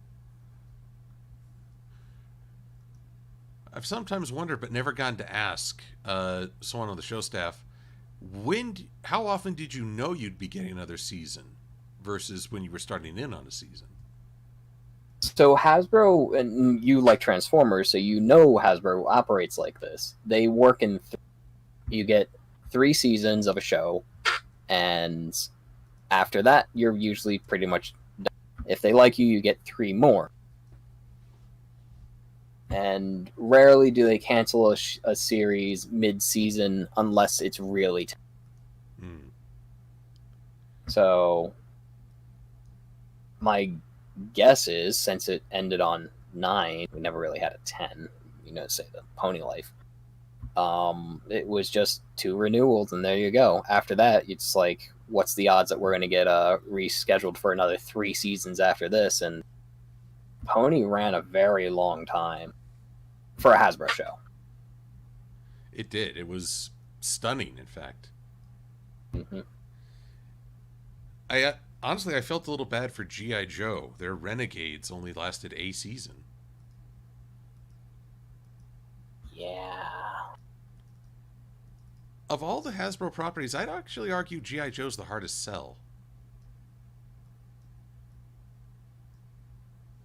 It was made for a different time?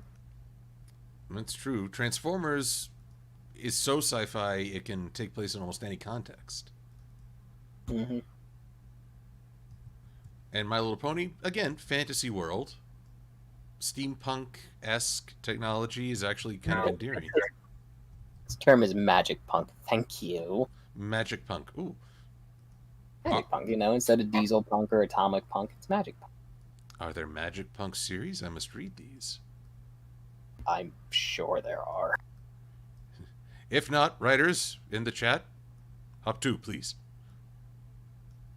Or spread the word. Well, you know what atomic punk is, right? Well, I assume that it's a world where nuclear energy is more readily available to the average public. Yeah, so what popular series did atomic punk? See, I'm instantly thinking of post-apocalyptic, but no. Okay. So yeah, you're on the right track. Gundam wouldn't count as... No. Fallout, dude. Fallout's atomic punk. Oh, I can't believe that went over my head. But I'll tell you... Yeah. I'll tell you a confession, though. I've never played a Fallout game. That doesn't mean you don't know what it is. It's true. But it doesn't jump into my awareness as much as it should. Fair enough. Gundam, though. Gundam's... Yeah, it's definitely not atomic punk. It's certainly... I don't even call it post-apocalyptic. I don't even get what's going on in Gundam some of the time. At least, okay. We'll stick with Mobile Suit Gundam first, right? The first version, right? Yes, Amuro. Oh, Amuro. More like Char. Char. Char. So that's a whole nother thing. We're gonna nerd out hard. Your chat's gonna have no idea what's going on. Does anybody out there actually know Gundam? Oh, I have great confidence in this. You're confident that they do know it or don't know it? I'm confident they do know it. I mean, Preston is asking about Lassie, and if you know Lassie, you're old enough to get that reference. You're old enough to get to Gundam too. Plus, Lassie is just a defiance of natural selection. Timmy should have removed himself from the gene pool a long time ago. I'm sorry, but the Darwin Awards exist for a reason, and he's a top contender. Wow. We're being savage on a classic over here. But on classics, Gundam and Char. I like my characters the way I like my steaks. Shard. Oh, okay. So,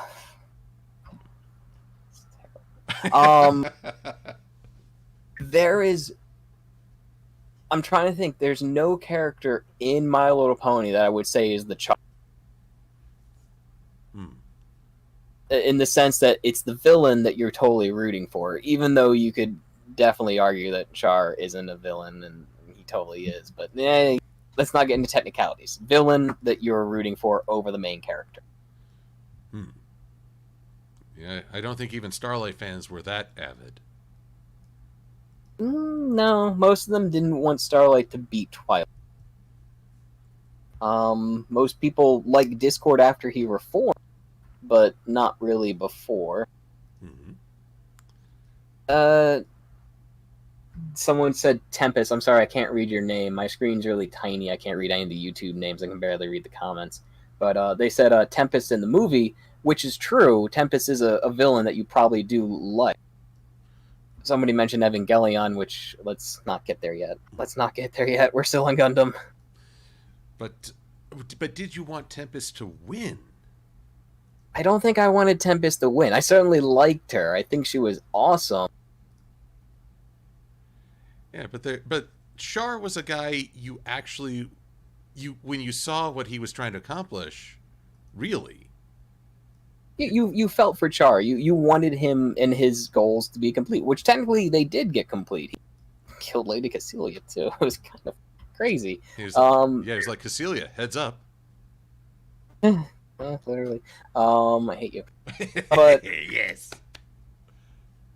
But with Tempest, you're sympathetic to her cause after you learn her backstory and everything.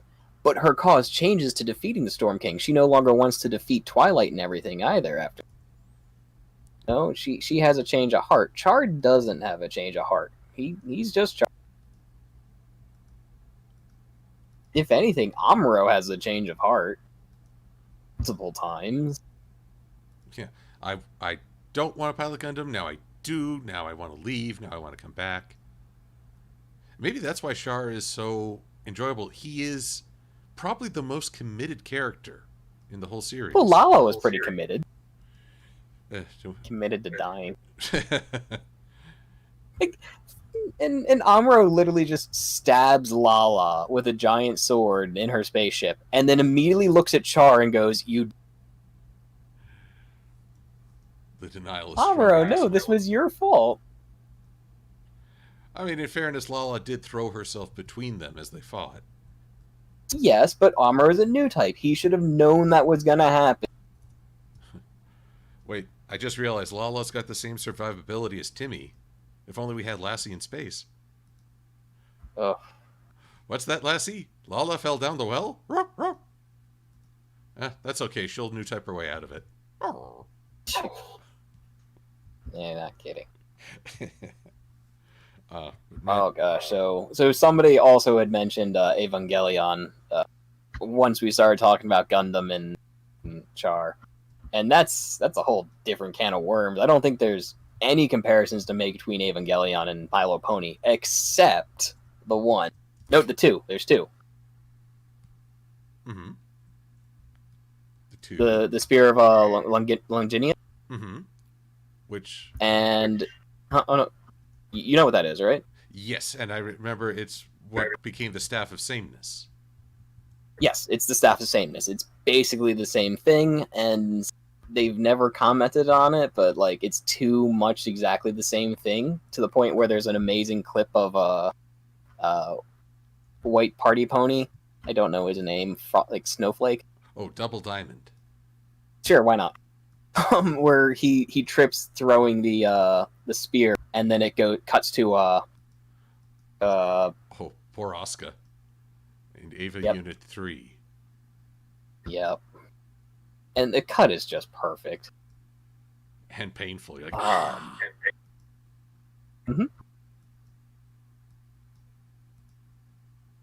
Dang it, gradients are so frustrating. So, the second, or that was actually the second reference. You know what the first one was, though. Scare Master, where Fluttershy literally shows she's an otaku. Correct. And therefore the best pony. Getting the dang robot Fluttershy. Honestly, I wouldn't mind seeing Fluttershy pilot an Ava. It would be the cutest mecha battle in history.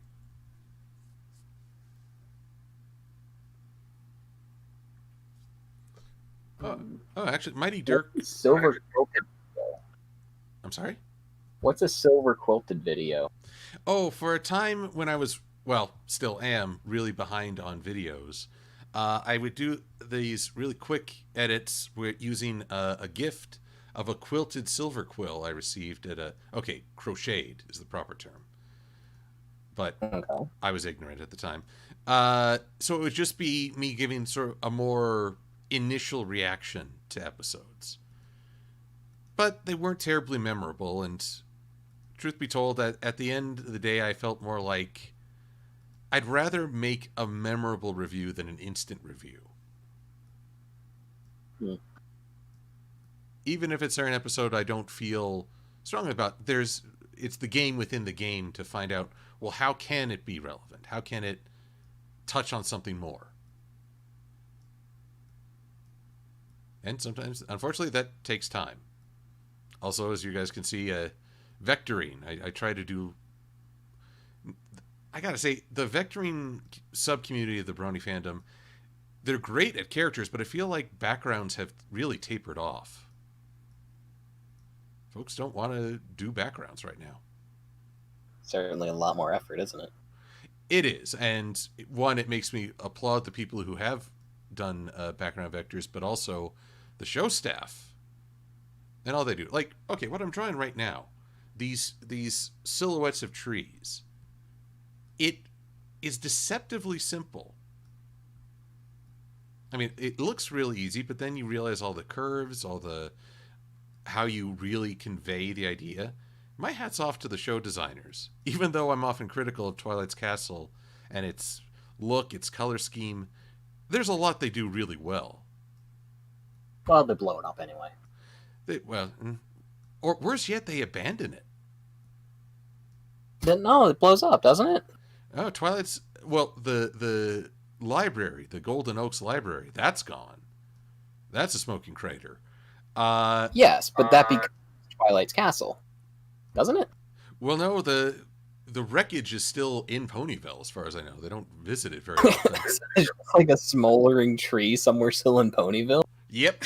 And if it's still smoking... Oh, no. If it's still smoking, I I gotta just say... pass it down again and see like a book on fire. Oh, no, that's terrible. It's like... And on your left, you'll see the smoldering remains of Golden Oaks Library. I could see that as a tourist attraction now. That's terrible. I love it. Okay, you know what? You actually have given me an idea for... I'll give a tour of Ponyville. And on the left, you'll see the smoking remains of Golden Oaks Library. And on your right, you'll see that you can subscribe to Silver-Quill.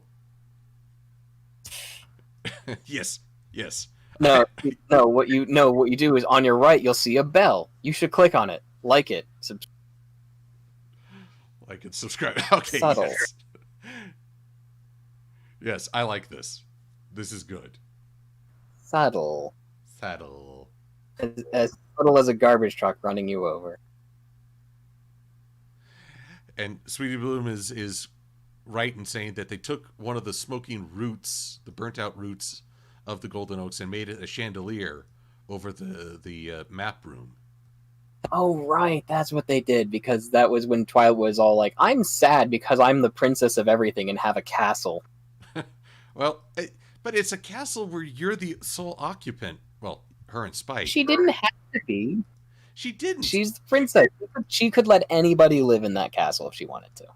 And I guess that's my question. What are they going to do with it now? I mean, Starlight can still be living there. But the school of friendship has dorms. Yes. Which... Where is the school of friendship in relation to the castle? Literally right next to it. Well, then it could just become part of it. Makes the most sense, but... Make it an academic building or something like that. I guess the last season with the Tree of Harmony's destruction is like, well, does the map no longer work then? Probably not then, no, if that's what was powering it. Yeah, so... Although, didn't all these questions... like little trimmers or something of the Tree of Harmony that sandbarred because he needed something to do? Well, there is that. It became the clubhouse of friendship, I guess. So all these sort of lingering questions about what do you do with this huge structure that really boiled down to a map room. I mean, there was a library, too. There was a library. And a kitchen. Well, the funny thing, there was a tie-in comic for Guardians of Harmony, those more action-oriented My Little Pony toys. I bought some of those. As did I.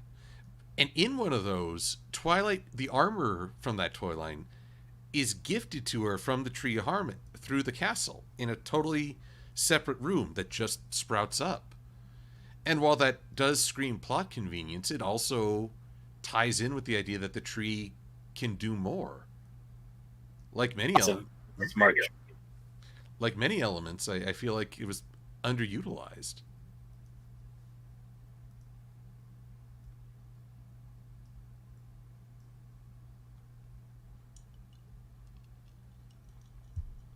Let's see here. It would be a really cool set piece in like a post Pony world where you're seeing it all, the castle of old. Somebody in your chat mentioned the castle of two sisters, and it's like, yeah, I could see that as some nice ruin.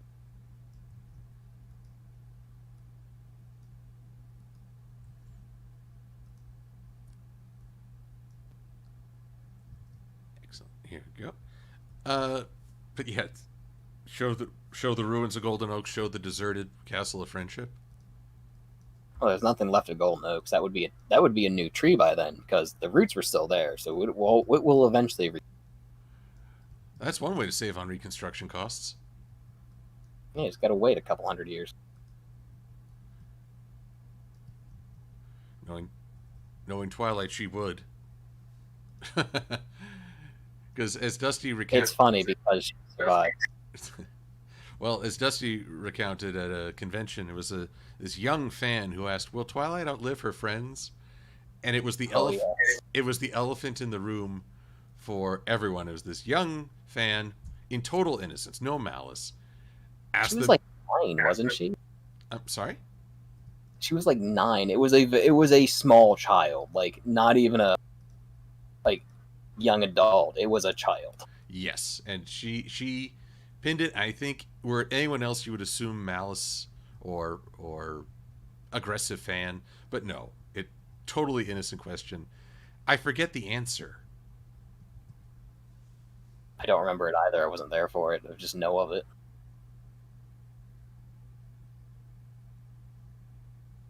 That kind of anticlimactic, isn't it?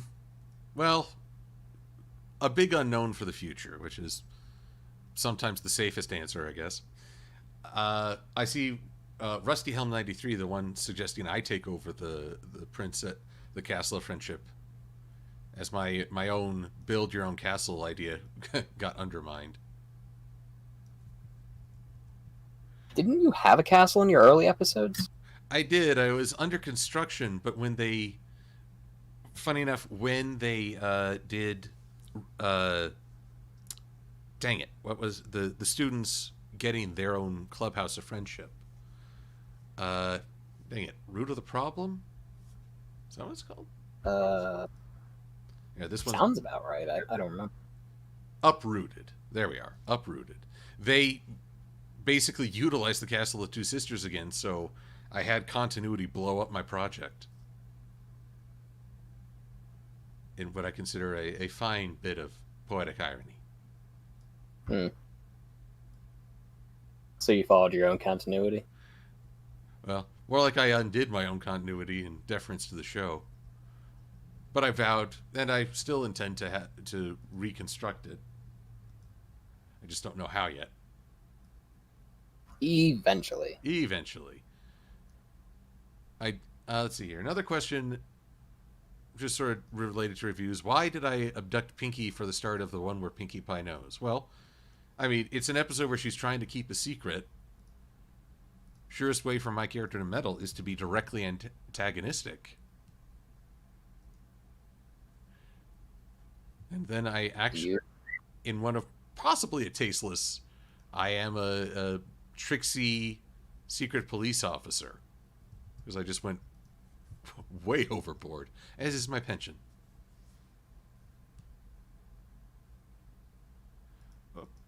Oh dear, I heard that the follower notification, but I think my video wasn't scrolling. I don't know who subscribed. Thank you for subscribing, whoever subscribed. I'm so sorry. It's been a night of technical difficulties. Make yourself known, please. Well, hopefully someone in the chat will give me a shout out and let me know, because then I can do better. Sweet Bloom saying, I never, about me going over. It's like, well, you should. It's fun.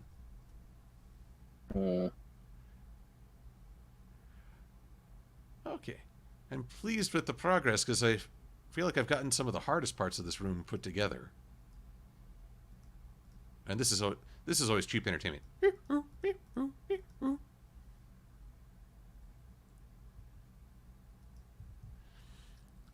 But yeah, okay. I'm also happy that we've come up with this idea for a corny advert. That seems very on brand for you.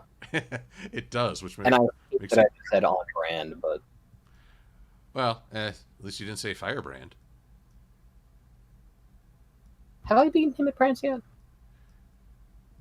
He's part of the reviewer expansion for Prance. I know that, and that expansion's actually almost sold out as I look at the box. Yeah, it's almost done. No, it's just I recall wanting to play him because he seems like he always does the best on the video. That he does. He's got very fast reflexes. Yeah, well, so do I. Dr. Wolf is better at remembering the card order. Firebrand's the quicker on the draw. I've beaten Dr. Wolf. That one I'm pretty sure of. I've beaten Fiora as well. And Lightning Bliss. And you. Not that that's that hard. It's true. What? You're... I got better. You did. Sort of. Actually, I think I learned the only way I can really beat Sky is to create a distraction. You say this, but I was literally playing Prance with a person at Winnie City last year. And somebody who was their friend went to my booth and said, hey, I have a question on, I think they were dice trays I was selling at the time. So I looked over to help him. He played his card. It was a slap, and he slapped it. And they were actually working together to keep distracting me with sales in order to get the slaps. Oh, dirty pool. I mean, I still won in the end, but it was annoying. Well, then believe me, I won't have a co-conspirator. I'll say, Sky, your booth's on fire. It's all right. Igor will just tell me if it actually is on fire. Oh, hey, no fair. If I can't bring third parties in. It's not a third party. He's just there. It's Igor. It's always a party. Yeah, that's fair. Let's see. I will say, getting to vend at conventions, I'm afraid you guys have changed conventions for me forever. Never gonna. Is that a good thing or bad? A good thing. I mean, okay, in general, MLP has changed conventions for me. I can't go to a convention and just drift. Now, I have to be contributing somehow. Got something. It used to be I go to anime conventions and I just, I'd wander the vendor hall. I'd spend far more money than I should, always. I appreciate that. And, but now I was like, I would need to present. That's just how it is.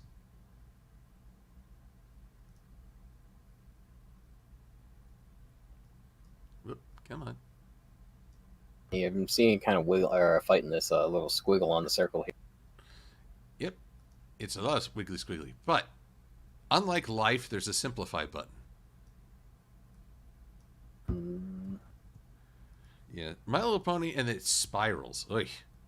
Everything is spirals. Spirals are fun. They're fun to see. To draw is a whole other challenge. I'm surprised the animators don't get a little dizzy. Your chat said Josh apparently also has sharp nails, and I would like to point out in official tournaments, if somebody had long nails, they would have to cut them before play. And jewelry came off. Ah, yes. Been a few games where you're like, hey, take off your ring finger, your wedding band, or what have you. Take off your ring finger seems a little extreme. I mean, hey, whatever it takes. If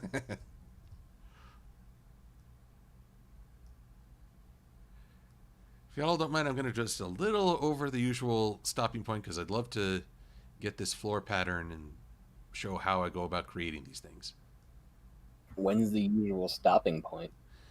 Round about now, but maybe another 10 minutes or so. I don't care. What else am I doing? I never want to. I never want to assume, but Uh-huh. getting Josh Firebrand to play a game of Prance, he'd be all for it. The hard thing is that, how do I describe this? Usually, he's operating under a very different schedule at conventions. They are me. I vend. I run a load of panels. Josh is more involved in the gaming subculture,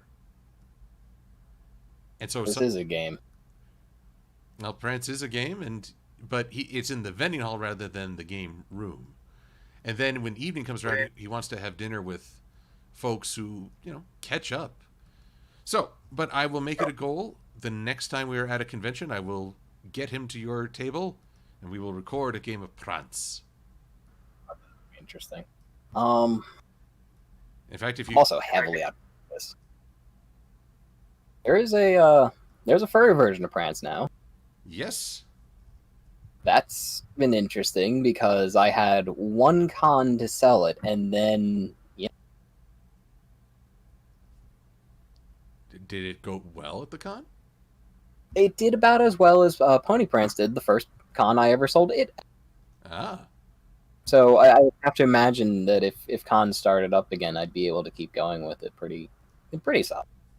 Which then makes me really question, what about Transformers Prance? oh, more than meets the eye. Because there's only 2 to 3 Transformers conventions a year, and they usually take place the same weekend as a PonyCon, almost always. Ah, a strange conflict of interest. Oh wait, somebody said they got their OC turned into a Bratz card. I can't read the name. What do they look like? I'll probably remember it. Jonah Seaman, also known as my friend Trinary. Trinary. Now that I do recall. Let me pull up my little Prance binder here. I recall the.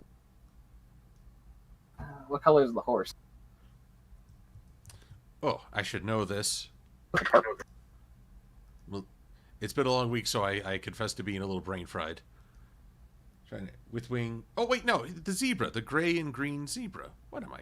Oh yeah, I know Trinary. Oh, okay, yep.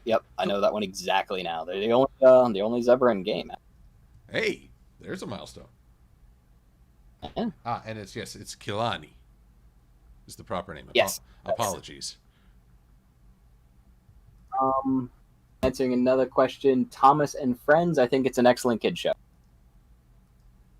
and also kind of dark in some places. Like the movie was a little dark, or I can't remember. well, it's okay. I'm actually okay with kids having to confront a little bit of dark in the fiction. I forget. Yeah. I forget. Was it Walt Disney that said it's okay to scare kids as long as it turns out it was a dream in the end? Don't know. I'm trying to remember and not succeeding. I'm talking about fighting a squiggly line. Here we go. Reading more of your chat. It's so hard to read. I got to get a better screen. I need a bigger monitor, in all honesty. But there is a dragon set. Yes. That's in Furry Prance, though. There's no actual dragon set for Pony Prance yet. We're working on it. Let's see here. Who would you include in the dragon set? Because Spike occupies the role of Jester right now. He does occupy the role of Jester as a Jester card. However, he doesn't have wings there. So we would put a Spike in with wings as a dragon card. Obviously, we put Ember in. We put Smolder and Crackle.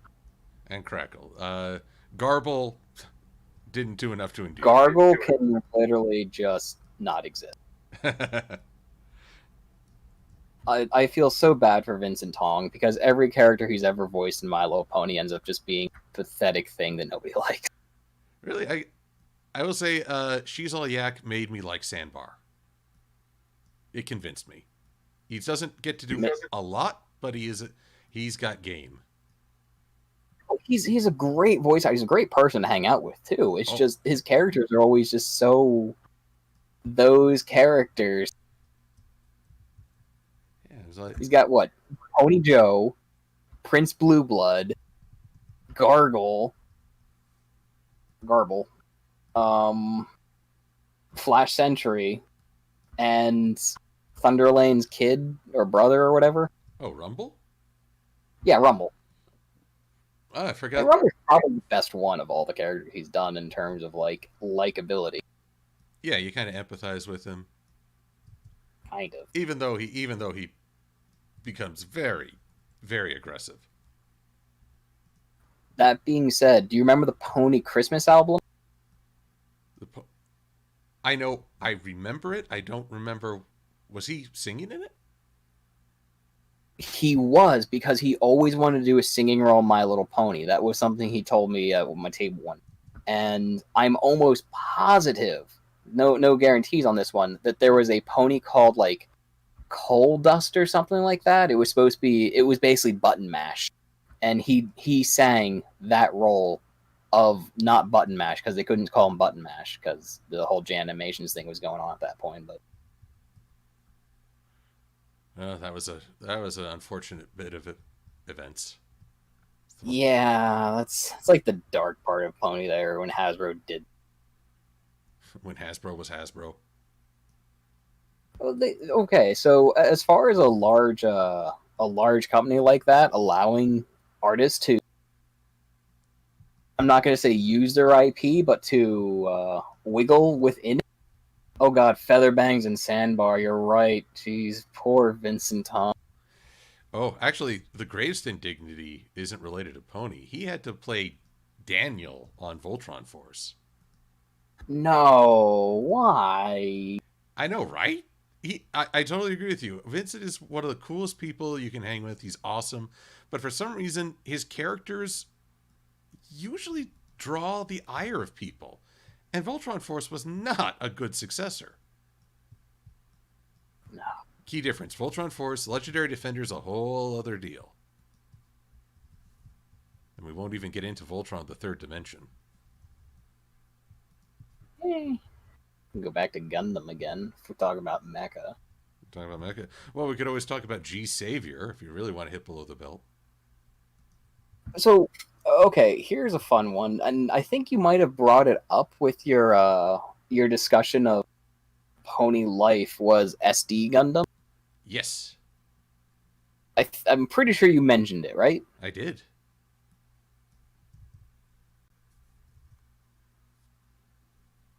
Did you say something there, or did you cut out? Sorry. Well, it sounds like I must have cut out because I did.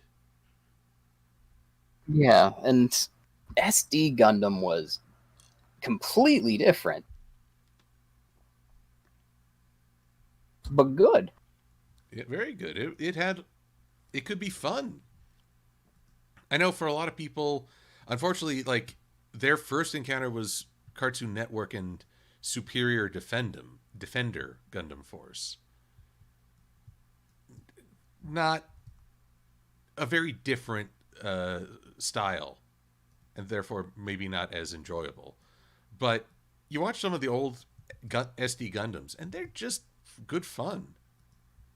Generally, yeah. But the key thing is they're companion pieces, not substitutions.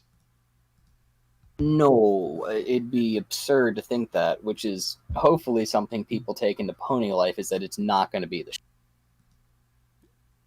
Yeah. It's so hard to read your YouTube chat. Oh, sorry. I wish I could. No, it's not you. It's my screen, not yours. I've made it as big as possible. I can't even see the stream chat for Twitch anymore. I just made it as big as possible. It's just hard for me to read. Something about you being arrested? Oh, because I tend to forcibly abduct characters from the show for comedy bits. I probably got like 10 warrants. Yeah, that's all right. It's completely warranted.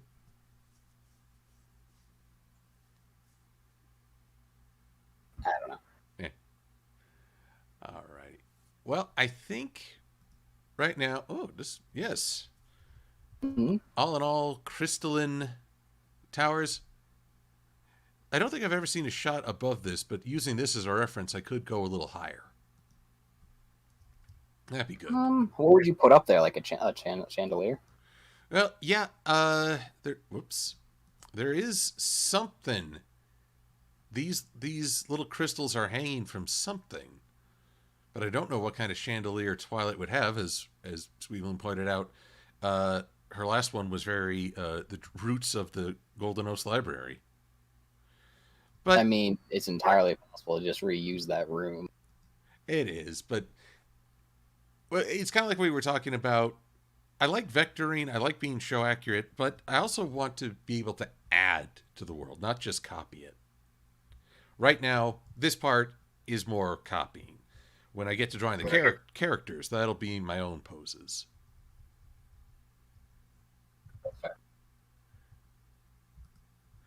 But, but I still have fun, and I've said this before. Even though I'm very hesitant to start on projects, there's always that creative resistance. Vectoring is surprisingly relaxing. You get to focus, you get to tune out anything that happened during the day, and just do this one goal. And it's fun to realize what you accomplish when you have that layer of focus. It's also been fun just to chat with this guy. It's been fine. It's a shame I can't be doing my wood turning while we chat like this. It's a little too. Mm. You know, if you ever wanted to stream and have someone read the questions for you, be happy. Be happy to help. I would love to go up on that because I finally got my lights up behind the lathe, and I have a camera mount now for my phone. I'm just trying to get Twitch onto the phone so I can live stream directly from it. Oh, excellent. You know, I got the Note 9, so it's got a pretty darn good camera. I still get blown away that I think the cameras on cell phones now are better than the actual dedicated camera I have. What camera do you have? It's a Nikon. Brand is currently escaping me. But I've had it for almost as long as I've been in the Brony fandom. I see. So you can always talk to Igor about getting a new camera because he's pretty good on that. Igor and both very good people with cameras. Indeed. Although funny enough, it was at MLP-MSP. Igor actually gave me tips on how to improve my camera shots. Yeah, absolutely. He knows it better than I do. Same. It's why I have lights up behind my lathe. You would like this. You know the backdrop I usually have at convention? Yes. That's what's holding up everything behind my lathe, because it's what I had lying around. Nice. Yeah, it's thrifty there. And I don't think you've seen them much, because I don't use them often, but I actually have floor lamps for cons when I had the blankets. Oh, that makes sense. So illuminate them from below? And behind, but they were just a little too bright. They needed like cones and stuff, and I just didn't like carrying them around. I get you. Alrighty. Well, I think I'm at a good stopping point, but before we wrap things up, I want to just do some rapid fire questions. Sure. Champ to stay. What are some of your favorite Animaniac segments? Basically, favorite episodes. You? I always loved the Animaniacs having to slay a dragon. Mostly because everyone in that episode is just bonkers. By far, Wacko's Wish is the best one. Nice. And of course, which I guess is kind of more like a small movie, but it's true. And anything Pinky and the Brain related. Yeah, that's Pinky and the Brain, not Animaniacs. I mean, it's a sub-series, but it's also a standalone show. Yeah, it started as a segment, but then it became its own thing. With good reason. Exactly. And then, of course, we end up seeing Maurice later in My Little Pony as a school headmaster is a jerk. Naysay. Which I've always wanted to... I made this joke in Brony's React, but I don't think anyone made the connection. When Pinky, we find out she's had a kid, I want to just take a clip of the Brain saying, "Heavens, they're multiplying." Um, see a question for me from how to make my OC. I could take that one. Please, Absolutely. please do. Um, there's a game called Grim Fandango, and he originally started as a tribute to Grim Fandango. He actually had a mask on his face, like a square mask tied around. And none of the alicorn bits either. But eventually the mask became so just bothersome to keep drawing that we put the paint on his face instead, and then it eventually became markings. But yeah, that would be the inspirations therefore of him. You remember Grim Fandango? I never got to play it, but I've watched cutscenes and the like. Yeah, it's pretty good. It's almost almost vaguely reminiscent of Coco, if you know that movie. Oh, I fondly celebrate that movie. It might say I'm just doing Poco Loco for it. Let's see here. Trying asking, how do you address your own personal bias when it comes to certain characters or episodes in MLP? Mostly I just say, look, I'm heavily biased towards this for this reason or that reason. Just own it. I mean, Well, you make it apparent that these are just your opinions. You're not stating anything as definitive facts. yes, I try not to. I know there have been accusations that I state my opinion as fact. Okay, I do, but I try to be honest and clear that this is my opinion. And yet I get so frustrated when people are like, "Well, this is my opinion. You can have yours." It's like, yes, I know that. You don't need to reassure me on that. But yeah, I just own the fact that I am biased, and I will say I am a Luna fan. Of course, I like her in this episode, or I'm a Luna fan. I think she could have been treated better in this episode. True, but when it comes to you're also going to be willing to point out the flaws, even if you like the character. You might put a caveat on it, but you're still going to point. I try to. I mean, no character is flawless, or honestly, sometimes it is the flaws that make them endearing. Well, Luna had to relearn the same lesson like 3 times. Mm. As has Fluttershy. A lot of my favorite characters tend to retread ground. Same story, different setting. Indeed. Uh, favorite Zelda game and why? Favorite what? You cut out literally right after that. Favorite Zelda game and why?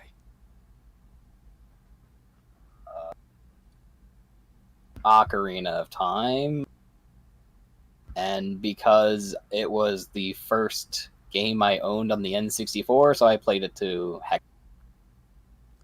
Nice. Funny enough, that's my answer as well. But it was the most story-driven of the Zeldas in my eyes. It was the one where, well, okay, A Link to the Past did a lot of the similar things, but due to the improved graphics, Ocarina of Time was much more of a cinematic experience while experiencing that diverse character set. And let's see here. I'm afraid this will have to be the last question. It's a shipping question, but do I ship Spike and Ember? Not really. I feel like there's too much an age difference.